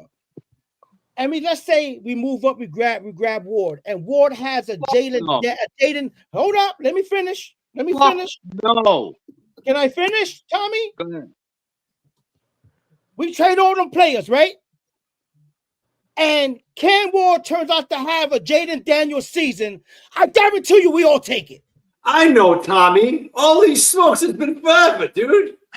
Tommy, if you have a Jaden Daniels type of year, Cam Ward is not Jaden Daniels. Do you not understand in your brain? Man, do you trust the coaching staff to develop? Tell him, Tommy. It's not about coaching. It's about actually seeing the player, how he develops, and watch him in college. He cannot compete in the NFL. He has small hands. It's not about coaching. He cannot fucking throw the ball. So then there's no talent on this team then. If it's not about the coaching. See, I never said he's Jaden Daniels. I said if he had a Jaden Daniels type of year. He's not going to have it, though. You saw his arm? Facts. You think he got a good arm? Got nice eyes. Boy, that guy got a gun. Have you actually watched Cam Ward? Have you actually watched Cam Ward in college? He has a gun. Yes, I watched. He has a gun in college. He's playing against scrubs that are never going to go to the NFL. Tommy, Josh Allen played against scrubs, and look at how Josh Allen turned out. Josh Allen is 6'5". Yo, Hawk has entered the chat, baby. What up? All right. Hawk is in the house. Yo, June, I just want to say something to you, June. 6'5", and is a monster. June, I respect your opinion, bro. Out on him. Hold on, he played scrubs in college. Like you said, Cam played scrubs. The Jets missed out on Baker Mayfield. The Jets missed out on. Still a bust on the fucking Browns. The Jets missed out on the guy on the Ravens, Patrick Mahomes. The Jets miss on everybody. And what the Jets do is they draft a quarterback that could throw good at a college day and has no brain. He can't read defenses. Tommy, what are you doing right now? Why are you acting up? Why are you acting up? You on here with the nice hair, you got the fresh jersey, and you sound, what's going on, Tommy? You're very upset, Tommy. Your girlfriend's acting up? Oh, shit. Your girl acting up or something? I wanted to say this. And our PG rating has gone out the window. William, are you Nate's brother? I might be. You guys look very identical. Like, to who? Yo, I have to say this. So peep He's this not out, my brother, right? no. Sanders this year, these are the teams that he went against, right? BYU, Oklahoma State. They were good. Oklahoma State. It's BYU, bro. BYU got a good program, brother. What you mean? No, BYU, bro. All right, Salah. Nobody. Oklahoma State, good team. Kansas, right? Utah, Texas Tech. I can see. Cincinnati, right? I can see. Arizona, Kansas State University, Good college. USF, BYU has grown men. Yes, they have 30-year-old juniors. Baylor, Nebraska, Good college. and North Dakota. Half Right? of those teams are good. He should be putting up the numbers and probably should have been putting up a lot more than the numbers that he put Have up you this seen year. Colorado's offensive line? They're trash. I mean, yeah, you're right. So what you name me a good quarterback who's ever been good in the NFL with a trash line. Hey, GM, let me ask you a question. You want the Jets to draft? You want them to Michael Vick, trade them, get Cam Ward, and be fucked for the next No, 10 years? no, I never said. I didn't say that. You see, No, If they don't trade up, not getting Cam what Ward. if they did something crazy like that and it worked out? We all would take it. Well, that's not going to happen. You're talking in fantasy world where I like. So Tommy, you don't trust the coaching staff then? You don't trust the coaching staff? he doesn't. There's no way the Jets are getting Cam Ward at number 7. He doesn't like Glenn. He's stated before. He stated that Glenn, he was an overrated corner when he was with the Jets. No, and all that. Johnny, I never said he was overrated. I said he was one of the best Jets cornerbacks that ever played for the In Jets. Jet standard. But- That's right. But he was not ever top Deion Sanders list. He was never a top corner. He never won any All-Pro. He never went to the Pro Bowl. Yes, He was he just did. an average guy. No, whoa. That's Never my been favorite Jet average. growing up. Aaron Glenn was nasty. He went to Pro Bowls. Yes, he did. He had 46 picks. I mean, Armand, can you confirm this? If you were to look down at your top 10 cornerbacks, Aaron Glenn will be the top 10. I mean, Of the all top time? 10, you talk about top 10. My favorite of all time is Rod Woodson. You got Rod Woodson up in there. You got Champ Bailey. You got Charles Woodson. You got Deion Sanders. You got the Beast in Washington. What was the little dude in Washington? 5'8". But Daryl Jim, what Green. about the Jets? D'Angelo Hall? All-time Jet. Let's say you have to pick 4 all-time Jet cornerbacks. Aaron Glenn had 41 interceptions in his career, not 46. Okay, That's common. well, 41 ain't good. That's not good for you. It's not good enough, damn it. Jesus, correct. Wow, Jesus he went to the Christ. Pro Bowl 3 times. Thank Hey, you. 41 is less He than made the 42. Pro Bowl If 3 I had to times. put my How 4 many favorite years? Jet corners, the 4 Darrell Revis. Yeah. Revis got jerked off the MVP. We all know this. He should have won Defensive Player of the Year, but because he's a Jet, they didn't give it to him because the NFL hates us. You know they hate us. Mhm. Yes. But Right. that aside, Revis, Yeah. Aaron Glenn, I got up there. Okay. Mr. I probably got my man James Hasty. This Yeah. is my problem with Marty. Aaron Glenn. What Okay? about Ty Law? Who? This is my Ty Law. No, Yeah, Jet. yeah, He's not a No, Jet, no. though. When he He's came. not D a Milliner, Jet. yo. Antonio How you gonna disrespect my Cromartie's boy more of D. a Milliner Jet like than that? Ty Law. Ty Law. Yeah, Ty Law had 10 picks in one season. Ty was way better. Tremaine Than Johnson. Eric McMillan. What about Kyle Wilson? well, Eric Darren McMillan. Walls? You're right. Buster Eric Screen. McMillan. No, Come on, Eric Evan. Why are you McMillan. saying all that, That's an bro? elite Yeah. pull, bro. Yeah. Yeah. Buster Screen, yeah. How's he going? I mean, What I listen, want- we got to what get I the want to quarterback say right. to you, GM, Bryce- okay? Bryce Aaron Hall. Glenn is a 5'9", little short Nasty. fuck. What he does is he needs to, like, little short people. They need to, like, make up for their shortness, and he wants to be tough. But how are players supposed to respect this man when you just let go of the best 5-time all-time quarterback of all time because you think that you're in charge and you know offenses and defenses better than a quarterback that's been to a Super Bowl, won a Super Bowl, 5-time, whatever, 4-time All-Pro. Aaron Rodgers is smarter than Aaron Glenn. But Tommy, I mean, if we're going to talk about height, Joe Gibbs was like 3'6", and he has 3 Super Bowl rings with 3 different quarterbacks. You know what I mean? You get my point. What I'm trying to say.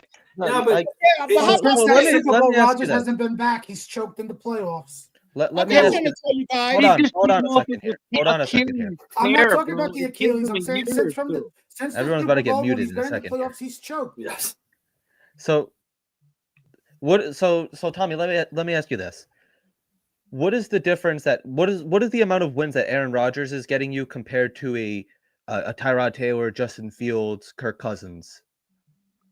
Well, the thing is that I believe you brought Aaron Rodgers here for a reason. He got hurt the first year, right? His second year, he only got better as the season came along. Why not give him one more year? What does that hurt the New York Jets since we haven't won and done anything? Can I answer that? I'm going to answer that, Tommy. I'm going to answer that. So you got someone like Aaron Rodgers. Yes, he's awesome, right? Freaking top of the line. But Aaron Glenn, new regime, he worked his ass off to get to this point. Same thing with the GM. Now he needs everybody there in off-season training camp, mini camps, and whatnot. Aaron Rodgers ain't going to be there. He's not going to be there because he's going to butt heads with a young head coach. This is a problem here. You want to get a new culture going. You want to bring in this old, decrepit guy back.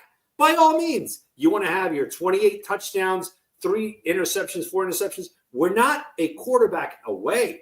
We were a quarterback away 2 years ago. No. 2 years ago, we were a quarterback away. He busted his Achilles. Last year, a quarterback away. He didn't live up to it because, again, you know what he did? He complained. Have you seen his mannerisms, Tom? Look at the stats. Stats don't equate to wins.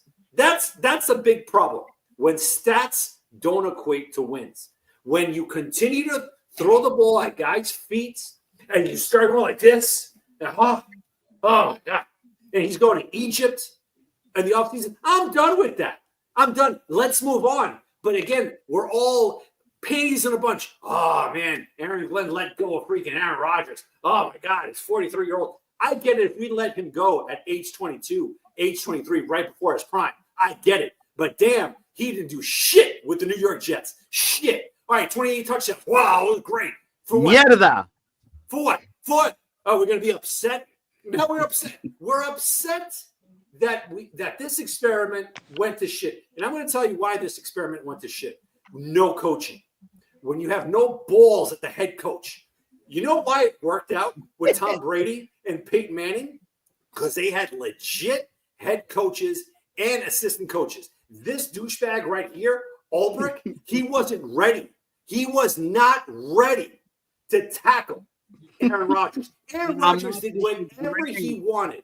Aaron Rodgers did whatever he wanted to do with the New York. There's the other problem right there. But you just made the case against yourself, though. You just basically made the argument that it wasn't his fault and that it was because of the head coaching, right? So if that's the case and you believe that it's all to blame on Ulbrich, then why not, give him another chance with Aaron Glenn? I want to say I respect all you guys' delusional opinions because I respect the I respect the delusion, right? You guys are like the people on the Titanic that play the violin with when the ship is sinking. Like I just respect it. I don't think it's ethical, but it's like I see where you guys are coming from. Evan, your name is handsome as fuck. What dude called himself that? Stop me, bro. Come on, bro. I'm not 1 of 500. You're acting up, Evan. Bro. Do you think Tyrod Taylor is going to have a better season if he did last 5 or 6 games than Aaron Rodgers would whole entire season? Yes, I think he can because we have no idea. We don't know, Tommy. We don't know, bro. Right? You said it yourself a little bit earlier in regards with the Aaron Glenn stuff. In Jet standard, we held this individual on our shoulders and we're like, hell yeah, because he did somewhat okay for us and when he couldn't even break Ryan Fitzpatrick's single season record with us and all that everybody said, bro. Everybody said he tore his Achilles, brother. I get it. I get it. It's why I don't want Kirk Cousins either. We're trading an Achilles for another Achilles. Brothers, let me say this. A much cheaper Achilles. Check this out. True. Word is, because we heard 100 stories of how that conversation went with Dummer and Rodgers. This was the most realest one that I heard, and I kind of believe this. Word is that Aaron Rodgers didn't want to come back. That's not true. Aaron Rodgers, check this out. Aaron Rodgers felt. No, check this out. Aaron Rodgers felt that we had a shot to win the Super Bowl this upcoming season. Aaron Glenn and Not Moochie Super felt Bowl. differently. We wanted to get to the playoffs and then see where we Can go. I break this Hold on, down? Tommy. Hold on, Tommy. But- Yeah. Word is that the way the conversation went, or the conversations with finesse, was Roger felt really good about going into another year with the Jets, and he felt that we can go on the run. Whereas when Muji and Glenn spoke to him, they said, hey, listen, we don't feel that way. We feel like we're still a little bit far away. We don't want to put all our eggs in the basket now to make a run now. We don't feel like we're there. You're going to waste your time trying to do that. We'll just let you go to go chase that ring because we're not ready for a Super Bowl run, and we're not ready for a Super Bowl run. We're not. We're not ready. I want to be ready. You want to be ready. We're not ready. We got to stop it. We got our offensive line finally looked halfway decent, but we could have run block last your point. The offensive line. Everyone keeps talking about how great our offensive line was. How come our running backs didn't do shit? And Rodgers was getting smacked when the game was on the line. Rodgers was getting sacked. We did our Jets. We have our the offensive line is and not defensive line. They didn't show up. The defensive line. The defensive line, yeah, is good, but our offensive line terrible. You watch the Eagles and you watch the Jets offensive line, and you tell me who has a great offensive line. The Eagles. I could tell you who could fix all of this, and he's in the chat, and I hope he comes in. It's Afram, baby. Afram's the only one that can save the New York Jets. Here he is. Here he is. Our savior. Our fearless leader. There you go. Full house, baby. This is like the Avengers of podcasting. I just came to say thanks to Dan you're and welcome, Liam man. for the shirt. Me and Alfred have the same shirt. Show it off, Afram. Let's see it. Thank you very much. I really appreciate that very much. Of course, man. Absolutely, man. Hold on, I got mine too. Yeah, I got one too. You got yours? Yo, I never got a shirt, I bro. didn't What is come this yet. nepotism going on in this chat? Oh my God, Charles, you got a shirt? Charles is back. No, I don't. That came from Charles's shirt. Charles has entered the chat. Hey, yeah, no. can So Dan, you want to give the announcement real quick on the shirts and the merch again? Well, the shirts are coming in next week, so just getting a couple of approvals here and there. Liam is sporting the main one. You can show it there, top left. That's nice. And then turn around, show everybody what we got. Oh, nice. Evan, you want one? I can get you one because it's all about being a delusional Jet fan. I can give you. I do want one, bro. I got you, man. I got you. Hit me Yeah, up on Twitter. What are the prices for these things, Dan? I have no idea. You're going way too far in advance, dude. You're going way too far. Are you gonna have a I store? also just want to point out to you guys that in 4 or 5 years from now, from this point, you can mark my words. When we're looking for a new head coach, you guys are all going to be like, "Oh no, I want this guy. I want this guy." Man. And Who you're is like, this I'm gonna be guy? honest. I'm gonna be Who honest. is Yeah, Evan, bro? I'm gonna be a realist. I'm being a Who is this realist. dude? And you guys are going to be sitting up here debating over who the head coach is, and you guys are going to be ultimately debating over another first-time He defensive doesn't even show his coordinator. face, bro. Another first-time defensive coordinator. I'm just telling you, in 5 years, it's going to be the I same. can't even script, tell bro. if he's handsome. All right, look, Come on, man. Evan, you're a Jet fan, Evan? Yes. Liam, I am, bro, but I'm realistic, bro. I'm not I I delusional. know. I bro. hear you. You're right. Someone's calling me. I don't know who's calling me. Liam It's and Evan, John, bro. Evan, is that you? knows Yeah. all of our numbers. Yeah. Evan, is that you? Yes. Nah, bro. You know, this is what I do, bro. I just come on here. I speak the knowledge, bro. You know, it's like how many times do we get You're not screwed over speaking by no the same knowledge. You talking a strategy bunch over of and over? bullshit. That's what you talking about. I'm not, bro. I'm just telling you That what ain't it no is, bro. knowledge, bro. That's That's miserable. extreme knowledge, bro. Evan's got a great voice. Elite I ball got knowledge, bro. Yeah, Evan, you That's really do. bad speech. Excellent. Mr. GM. You got that, and then you got like June Evan, can you screaming at him. narrate our intro? What How You happened? said big? what? Can How you big- narrate our intro? You got like a Absolutely. stellar voice, dude. I'm gonna have June Absolutely. narrate the intro. It'll really get everyone's Listen, attention. man, this is the reality, right? We Yeah. got some pretty How pieces. big is Brees Hall? He's like 225, 230 pounds, right? He's Yeah. not a big dude. Yeah, something like He- Big that. neck, though. Big neck. He Strong thinks dude. that he's 190 pounds and he's quick. He Who? cannot wait for the hole to open.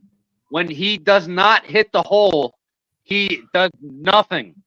He needs to either be a breakout, go for the touchdown 100 yards, or he sits there and hesitates like he's 190 pounds and he's fast and quick. He's not quick. Isn't that all of us? If we don't hit the hole, we're done. Oh no! Did you just? Oh my boot God! him? Brees Hall Liam. 5'11", 217.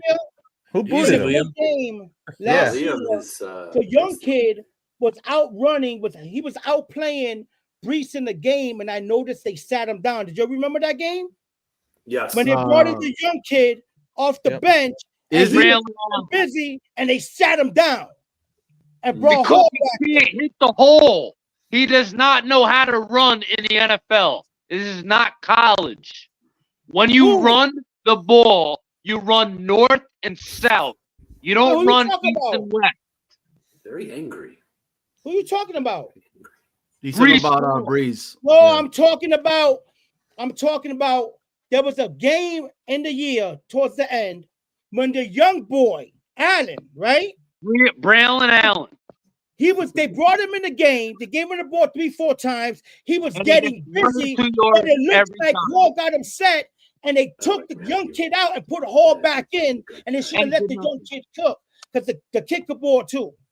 It's why I'm on the boat, and I've said it before. For me right now, with everything going on, right? Look, everybody's on the table for trading, other than Garrett Wilson. I think Garrett Wilson is a thing. Get thrown down like a college, like a high school kid. He got from that tight end, thrown to the ground. See, but I still think I think it's because of coaching. To be honest with you, Tommy, and I think that could be taught. That you were taught to tackle in Pop Warner. And Pop Warner, you're right. But Johnny, let me hit you with a jewel, Johnny. Let me hit you with a jewel. Garrett Wilson is good, but he needs to get way better because he's weak on the line. He don't know how to get off jam blocks. He struggles. And there was a lot of big drops that Garrett Wilson had last year. Big drops. He's weak. He's not strong. He's not. He needs to get stronger. He needs to get better. Everybody was dropping balls. Everybody was dropping balls. No. He plays a finesse game. He needs to be more physical. No, but the thing is, the Jets need to use him in what he's the best at, and the Jets don't do that, and that is coaching. You don't run Garrett Wilson a 10-yard slant in the middle where he's going to get cracked and out for the season. You don't do that. You run Garrett Wilson downstream. You run him down the field 20 yards. Let him catch a pass like they did Devontae Adams. But they didn't do that with Garrett Wilson. They played. What do you guys think? What do you guys think that this offense is going to look like? Is it going to look like that Ben Johnson style of Detroit Lion kind of innovation, or is it going to be more like a Hackett type of thing? I know already, but I'll let you talk. I'll talk last. Go ahead. I know how it's going to look. It's gonna be 31st ranked offense. All right. All right. We're gonna. I think it'll be run heavy. I got you, Johnny boy. I got you. You're probably right, Evan. There's a name that I want to, bro. That's what I do. There's a name I want to talk about that we haven't mentioned. That's actually on the trade block. Armand, you could probably attest to this more. Deebo Samuel. Are you guys open to him? No, because we got Malachi Corley, baby. I'm good without Deebo unless he's cheap. But Deebo, he might get cut. He was one of the people on that report I sent you guys earlier. Yeah. Armand, what's Deebo's numbers looking like? Do you have them? A lot. Contract wise? Yeah. But what's Deebo really going to do for us? We need so many more pieces. He's a gadget player. We got Malachi, baby. Who? Malachi. The guy he was not being used whatsoever. The guy that dropped the ball at the 1 yard line. Yo, but the way he got there, though, let's go. Evan, you're 100% right. This is not going to go well because again, Malachi Corley, that play right there when he dropped it, it was the Jets-esque moment of the entire season. We still won that game, though. Well, you know what's crazy too is I feel bad. We won that game, and that's where we got that. that Garrett Wilson touchdown. Bro, Garrett Wilson plays his ass off every single play, bro. You know what I'm saying? He's out there catching those bubble screens where we only need like 1 yard for a first down. And then he somehow manages to lose 3 yards on a bubble screen, which I don't even know how he does that. But it's okay, bro. You know, if I was him, bro, honest to God, after the season, I'd be like, bro, you know what? I tried my best. I gave the Jets everything I had, but we just suck. And he needs to worry about himself first. Evan, how long have you been a Jets fan? Is up 2 there. years. Well, I'm when Aaron Rodgers came over. But repeat that one. Hey, GM, let me ask you a question. Malachi Corley, okay, was one of the biggest busts we ever had. He's up there with Alex Van Dyke, with fucking Denzel Mims. We didn't use him, bro. Ryan Yarborough. He was like 60% You know time why out on the they- field. Now we used him and he dropped the ball. It was no I'm good. gonna be honest. It was no good. I can't say that because the coaching was so bad this year, bro. The Oh, coaching was crazy. Really, so every player that goes onto the field, you're gonna blame coaching on. I want to see everybody under real coaching. The coach was Aaron. Corley is a bust. The It doesn't coach was matter. Aaron Rodgers. A while ago, and we didn't address it. You said how the offense is going to Good look, right? in college, and there's players that can't get it into the NFL, and If you guys Malachi Corley is one of them. They If call you him guys the have Yak not done so already, King. please like and subscribe Yak. to the channel. Hey, didn't you ask the question how our offense is going to look? I don't Okay, know. check this out. Do you know what Tanner was known for in Detroit? Who Well, the he fuck is excelled- Tanner? Our offense DOC. coordinator. Oh, the guy that never had a play call. Yeah, in who his, is in his Tanner? career? Go ahead, tell You me. talking about Called Danny plays in Tanner? San Diego. He called plays for like 11 years at Check San this Diego out. State. Calling plays is calling plays. San Diego State is not in the NFL. But Ben Johnson never called plays ever, and then it happened again. These things. Neither did Andy Reid. And look at him now. Calling plays is calling plays. Andy Reid has Patrick Mahomes. If you don't have a quarterback, you ain't doing shit in the NFL. Jim, Tommy, you're tell gonna me I'm lose this wrong. tonight, aren't You you? gotta start somewhere, my brother. He had Alex Smith. He had Donovan Start. McNabb. What the hell are you talking about? We have Who- Tyrod It's not Taylor, a- it's not- Who is our quarterback? Tyrod Taylor? the We best. don't have one. I don't think Hampton's he's on our finest, roster baby. yet. Hey, But listen about- Eagles won with Nick Foles. They won the Super Bowl. Where's Yeah, he they now? got to the Super Bowl without He him. got. And he he- played no, the no, no, Super no, Bowl. no, no, no, no. You got to stay with one or the other. Is you need a quarterback? They had a quarterback. He sucked, but they still won the Super Bowl. Okay. Yeah, but he didn't play the whole season. He Didn't make just a got in difference. the last couple games. Yeah, but he won the game. He won the big one, right? He heated up too. Okay, He was hot so that game. that's Too. what you want. And You he want a is. garbage quarterback that's gone. Where is he now? Where's Nick Foles now? Exactly. It's all about With coaching. his Super Bowl ring. It's all about coaching. Exactly. We He's had in the- Ty Johnson. Ty NFL, Johnson did shit for us. He goes to Buffalo and he looks like a superstar. Right. He went to Buffalo and looked like a superstar. He was running Ty all over Johnson. everybody. He was running all over everybody. He was very productive for them. Where is he right now? He's still in Still in Buffalo. He's still in Buffalo. Nick Foles. No, No, Ty Ty Johnson. Johnson. We had him. Oh, We did nothing with him. Ty Johnson, the running Yeah. back that played for the Right. Jets. We did nothing. Yeah, We did nothing with him. Right. He goes to an established coaching staff, and look what happens. It all Well, comes down to coaching. Doesn't make a The difference. Jets It all are comes down to famous coaching. for letting look at what's his name that went to Arizona, Michael Carter. The guy's a Yeah. decent backup number 2 running back. The Jets get rid of people before their actual potential They shows. want instant. They want instant usage, and if it's not getting it, they don't. This coaching staff that was there prior, if you didn't grasp it right away, they send you back. They were very unfair to these guys. They didn't develop them. But what Actually, I'm saying, they developed more their defensive players than they did the offensive players.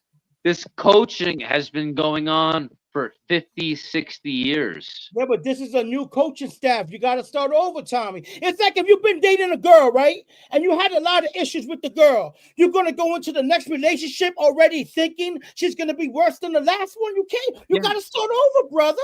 You got to wipe it away. You got to. No. I know it hurts. but you gotta try. You gotta say, you know what? See what Fuck you it, just I'm gonna give said? it a try. When I go through a bad relationship, I will I'm bring just thinking it. of how this show went off the rails, Johnny. Everyone says you got to keep drafting your quarterback until you get it right.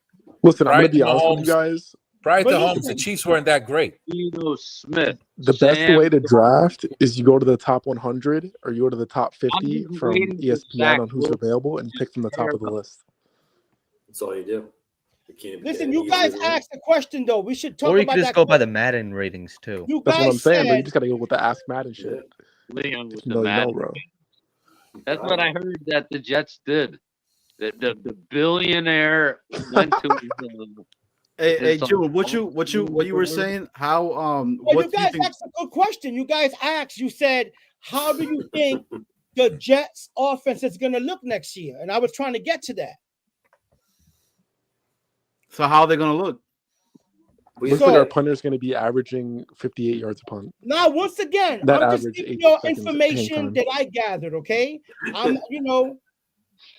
So according to Detroit, I listened to this, and I said this the other day. I don't know if you were on that day, Johnny. But according to this dude who podcast for Detroit, he's been doing it for years. He's like us, passionate, but about the Lions. He's a Lion fan. Yeah. Dude broke down a lot of information about Glenn and all that stuff. And he was breaking down how our offensive coordinator, Tanner, he was going into the season, he was being looked at as the new OC to take over after Ben Johnson. What happened is because he lost so much staff, Dan Campbell, he decided to go with Morton because Morton is an OG and was there at the beginning with Ben Johnson. And he was like a like an overseer, basically. That was his role in Detroit. He didn't want to go with inexperience. It had nothing to do with Tanner not being ready, but he was a little bit afraid of the inexperience because he lost so much staff. Now, he also said that Tanner's gift, more than helping out with the passing game, because he was a passing game coordinator, his gift was developing the tight ends. That's where he excelled at. So you asked me how our offense is going to look next year. I promise you, we're going to have big productivity out of the tight end position. So we're having a productive tight end, whether that's Warren or one of those other beasts in the second or third round, because there's a plethora of tight ends in this draft. Agreed. We're going to utilize the tight end. That will free up Wilson on the outside, because when you have a productive tight end that eats up that middle, now the safety has to lean in. That means one-on-one coverage more on the outside. So that means if we could get a halfway decent receiver on the other side of Garrett, a productive tight end like a Warren or some beast who can put up numbers and run the rock, I think we can have a top 15 to top 17 offense next year. That's what I'm predicting. GM, I agree with you. We need a tight end Charles, what do you think? upgrade. But what happened to What do you think, Charles? what happened to Tyler Conklin? Well, he's a free agent. Yeah, he's a No, free but I'm agent. saying last year, what happened to him? Different Why didn't they coaching throw staff. him the ball? I don't know about last It's year. Aaron Rodgers Rodgers. He really preferred never favored- Devontae. Rodgers He really preferred never throwing favored to the tight Devontae. ends. Tommy, Anything that happened He did last like year, the Stadium. But the thing is, Liam, Rodgers always favors the tight ends in Green Bay. So that's Rodgers why favored nobody for himself He this year. favored Devontae. Yeah. Listen, Yeah. we all love. I'm a Rodgers fan. That was my favorite quarterback. But you know what's the problem? We fell in love with the idea of Rodgers being Rodgers, and he was acting like a bitch all year. he had Look, a security. at faces, always angry, throwing No. players in the Have you bus. ever He had been to through know an it was him. Achilles tear? Have you ever been through an Achilles tear at the age of 40? No, it's not his game. I So like don't his game. fucking speak about it. But Tommy, he was acting like a bitch though, Tommy. A bitch. Aaron Rodgers is a Before bitch. the most when you How about tear he your do- Achilles that's That's a really good liquor at tonight. in the NFL, in the NBA, in the NHL, there's nothing worse than tearing your Achilles. It's Oh, I your know that. Achilles tendon. Alimony is much But worse. his Alimony purpose. You're is giving the guy very no bad. fucking respect after being a year removed from the most serious injury that you can ever occur in any sport. Give the guy a little fucking credit. I agree. Hold on, whoa. I thought he played good in the field, Tommy. But here's the reality. He was acting like a bitch ass sometimes too, though. Throwing cats under the bus, getting emotional during the game, making faces. Come on, man. He didn't seem like a leader to me. I'm sorry. We used to pride ourselves on being a family show. On the Jets, if they love him or hate him, I guarantee you every player on that team loves him. Tommy, I wanted him back, but he's gone. What can I can't cry. I can't cry over Jennifer Lopez if I dated her in high school. She's gone. Big win for you. Hey, like 5 divorces. You got hey, how did she, June? How did she smell? No, my cousin went to school with her. Potpourri. Oh, listen, man. We can't. Here's the reality. Every one of his teammates loved him and wanted him back. I wanted him back too, but he's not coming back. Am I supposed to sit by the window with a carton of milk and cookies? He's not coming. But what we could have had, two Super Bowls. We could have had 2 Super Bowl wins. No. We're not going to get 2 Super Bowls. No. We could have had. We didn't even get one. Should have. If the Queen had balls, I mean, nowadays it'll still be a queen. I mean, what are you going to do?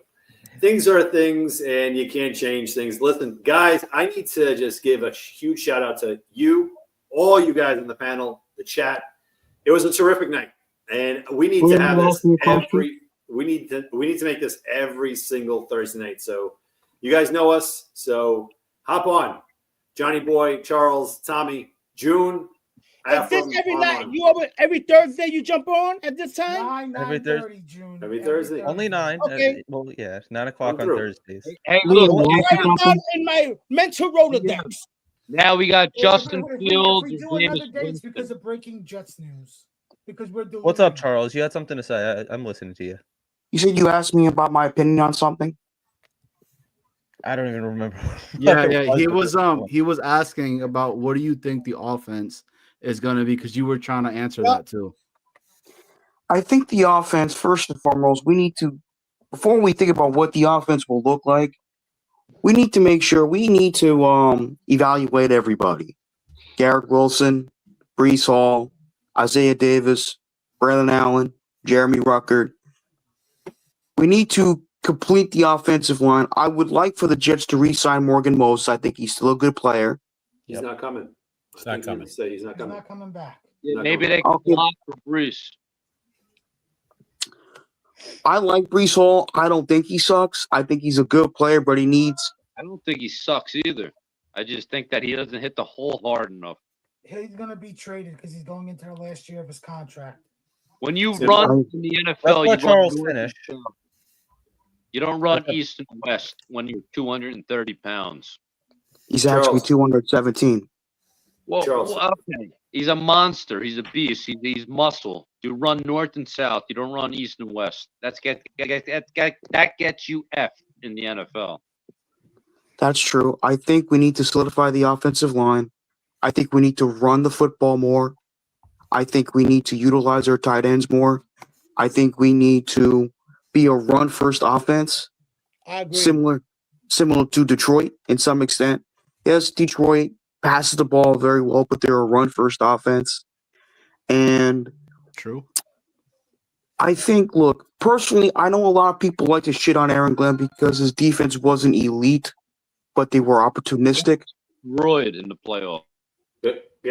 You know, Charles. He was playing with backups to the backup. Yeah, he had 16. Not backups. Backup to the backup to the backup. Yeah. Come on, man. That's true. What they but put I would like this year to focus more on the development of the offense. I would be cool with an opportunistic defense because what we had under Saleh was a good defense, but not a good enough offense. So right now, I would rather have a good offense and a decent defense as long as we win games. Aaron Glenn's a defensive coach who lit up 50 points in the playoffs. I know. Look at Dan Quinn. He got lit up in the playoffs. Look at him now. Super Bowl. Dan, do you have like the Debbie Downer noise? I know one thing. When we go see the game next year together, Tommy, I'm not sitting next to you. You're gonna depress me. No, You're I'm gonna gonna, depress me. I'm gonna sit right next to you, GM. Oh no! Sit right behind you. Right behind you. I'm a hand this Sit over down. here. He sucked. He I'm sucked. gonna I give you told a you. great big hug when I see you too. Oh, man, I'm gonna bring him his favorite drink. I gotta get him happy, bro. Hey, What you but drink, man? What you drink? who's- Henny? What you drink? Remy? What you like? I drink everything. Henny, got I love Jack Henny. right here. All right, I'll have a bottle for you. Then I'm gonna have some for you. I got you. Yo, I'll bring the Vicks Tommy, Vapor Rub. Tommy, Yeah, please say- all my Jeff fans, bro. Like I love you all to death, man. And it's just, I'm just stuck. I'm tired of struggling and the We Just all drink know suffering. responsibly and make sure you Tommy, drink we your all water. are. No one We blames all you. are. I know. I've been watching We're the tired Jets of the since bullshit. '78. Wow. Okay, 78 Afram. from 1978, I was watching the Jets. 17 years old. That's when I started watching football. I remember I've that seen year. a lot. When I started, I've I seen was a like lot. around 5 or 6 myself. Yeah, I'm so doing the 73. but I was You know born. that year just you as got well you as got Afram. it. You got a new coach, new regime. You got to give them a chance. You can't go by what happened in the past. It's over. 1985, I was born when the Jets were playing the Lions on Thanksgiving. So me and It's- Tommy are the same age. I was born 1985. Yeah, You so, guys I live mean, next to each other, too. everyone deserves he still does. a fresh start, and Hey, Charles. Very Charles. let's Whatever. hope the best and see what happens. You can't worry about what happened in the past. Yeah, I was born in 1969 because 69 is my favorite number. So Me too. Nice. A lot of people's favorite number. The best. It's a You good born number. 69, Johnny? Yeah. My favorite number is 96. Hey, I like it's doing it's math the backwards. it's the Ecuadorian in me, bro. You know, I got Yo, the good genes. disagree. We argue. Yeah, I thought I'm Johnny glad was you like enjoyed that 14. one, Efram. Shit. The only one Evan, that man, are got we that could- one. Tell me if I'm wrong. Anytime a Jet fan sees somebody else in MetLife, Jet Life Stadium, we are all brothers from another mother, man. We all love each other, no matter what. When No Is you doubt. that Evans right there? Yeah, I don't know. Hold up. Put it back. Put it back. Wait. Put it back. No, Yo. that No, can't that's be not him. him. There's That's no Evans, way. bro. That's not Evan. That's no way. Yo, Jude. He's You're ready. he threw us in his I head. can He's see like, I am Johnny Evan. Boy. I can see Johnny Boy, and I'm like, who the fuck are you? Oh, I'm a Jet fan.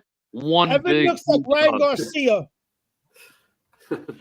You already know what time it is, Tommy, man. It's good seeing you, brother. For real, for real. Guys, have a great night, okay? I love you God all. bless, brother. You Be too, good. man. Be safe. Take care, guys. Thank you for coming on, man. Come on again.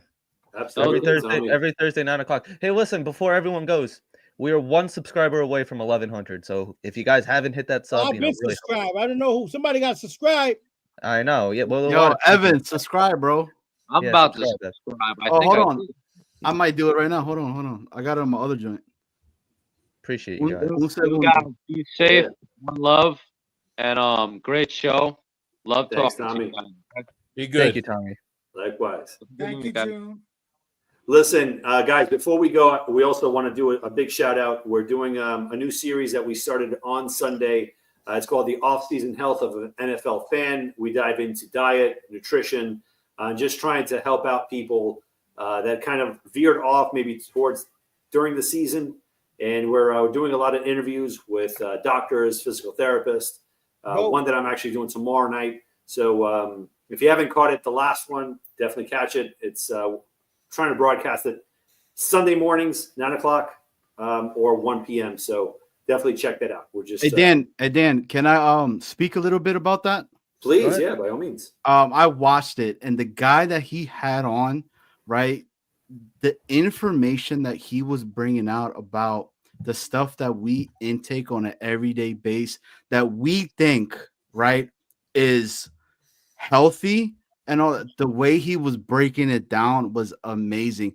The fact he was talking about, like, you know, you go out and you want to have a steak, right, because you think the steak is going to be healthy and all that, but what they fail to tell you is the stuff that they injected inside of that. Bro, it was amazing. Yo, shout you out, Dan, for and Liam for bringing that on and putting that on, man. Like, it was very, very, very informative, man. Like, super informative. It was dope, man. So shout you out, Dan. I appreciate that, man. And also with mental health awareness too. You know, it's how we eat, how we ingest certain things, what we put into our bodies. It really manifests how our outlook is. So just keep a lookout for that. Just spread it, share it, and we're just trying to make everybody healthy again. So with that being said, guys, thank you so much. I mean, Liam, Armand, June, Afram, Johnny Boy, today it was really fun tonight. Yeah, we got. I blame June for all that, man. As soon as June came on, he brought in all the crazy madness. I'm in trouble. So my wife's birthday is Sunday. She came down right now. She was like, "You coming up to spend time?" But I had you guys on already. So I looked at her. I said, "Yeah, I'm gonna jump in the shower now." Then when he said, "Jump on," I said, "Okay." I went upstairs. I said, "Hey, I'm gonna jump on with the fellas." She was like, "What?" I had to run back down, man. So June, now you're gonna jump onto the couch because she ain't letting you in the bedroom. Oh no, she's knocked out. I'm done. I got to deal with the issue tomorrow now. Hey, I was gonna say put in some pitorro inside of her drink in the morning, bro. Nah, she's good. She know I love, man. She knows the Jets are my favorite team, bro, of all sports. I love all my team, but the Jets are my number one. You can talk to her about your time with Jennifer Lopez. Yeah, she'll love that. Yeah, make sure she don't watch. I'm sure she'll appreciate it. Yeah, I think so. She might like that story. June, you got the spot? Where you gonna take her or what on Sunday? You know what, man? So I think we're going to the spot because I live in. I'm from the Bronx, New York, born and raised, but I live in Connecticut now. Oh, I'm going to Connecticut tomorrow. There's Foxwoods and Mohegan Sun. I'm going out. I'm going to Sunday. I'll be there. Where? Mohegan Sun. Mohegan. I'm going to Tower in Mohegan. Where in the Bronx were you? I'm from 170th from Webster Avenue. I was on Walton. I was on Walton Avenue between Burnside and 179th. Yeah. I know exactly where that's at. Yep. 2 stops away on the 4 train from the Yankee Stadium. Yep. I used to walk to Yankee Stadium, man. I haven't gone to the new one though. I haven't gone to the new stadium yet. No, I was there. The first one that they broke down. Nice. I was on the last day of there, and when they tore up that whole stadium. I wish I would have got a little brick of it or something, man. Friendly reminder to all the Yankee fans that Juan Soto is a New York Met, just to let you guys know that, okay? Congratulations. Oh, you know the guy that shuffled from the Bronx to Queens now? He did the Soto shuffle. Before we go, I got one thing to say. Last night, legendary NHL broadcaster for the Pittsburgh Penguins, Mike Lang, passed away. All the love and respect to his family.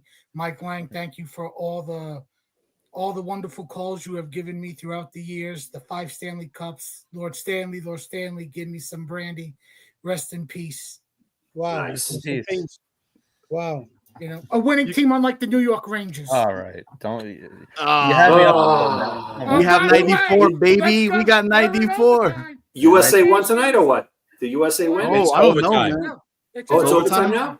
Oh, I'm going to watch that now. Johnny, we got 94 in almost 2014. Yo, if you need a live stream to watch games, in case you don't got cable, whatever, go to Wait, I'll give it to you right now. Check this out. Don't put it here. Say it in the private chat. In the private chat. You know, you're gonna get us a flag if you say that. No, I can't say it. No. It's not. I know what you're talking about. I know SE. I know the site, but I got you, June. You're gonna get us flagged for throwing you if it's not legal. Yeah. No. ESPN. Yeah. There we go. Exactly. Guys, have a good night, and don't forget. Man. See you soon. See you in the morning. Appreciate it, man. And Trevor Lawrence is going to be a New York Jet later. Quarterback Ken O'Brien of California Davis. Just 14 that first time, now going long. They got a wide open man, and he makes the catch. It's Braylon Edwards taking off. Braylon Edwards will take it home for the touchdown. 80. First down in San Diego territory at the 47-yard line. Big draw. And Pennington going for 6. Deep down the field, and it's caught by Santana Moss.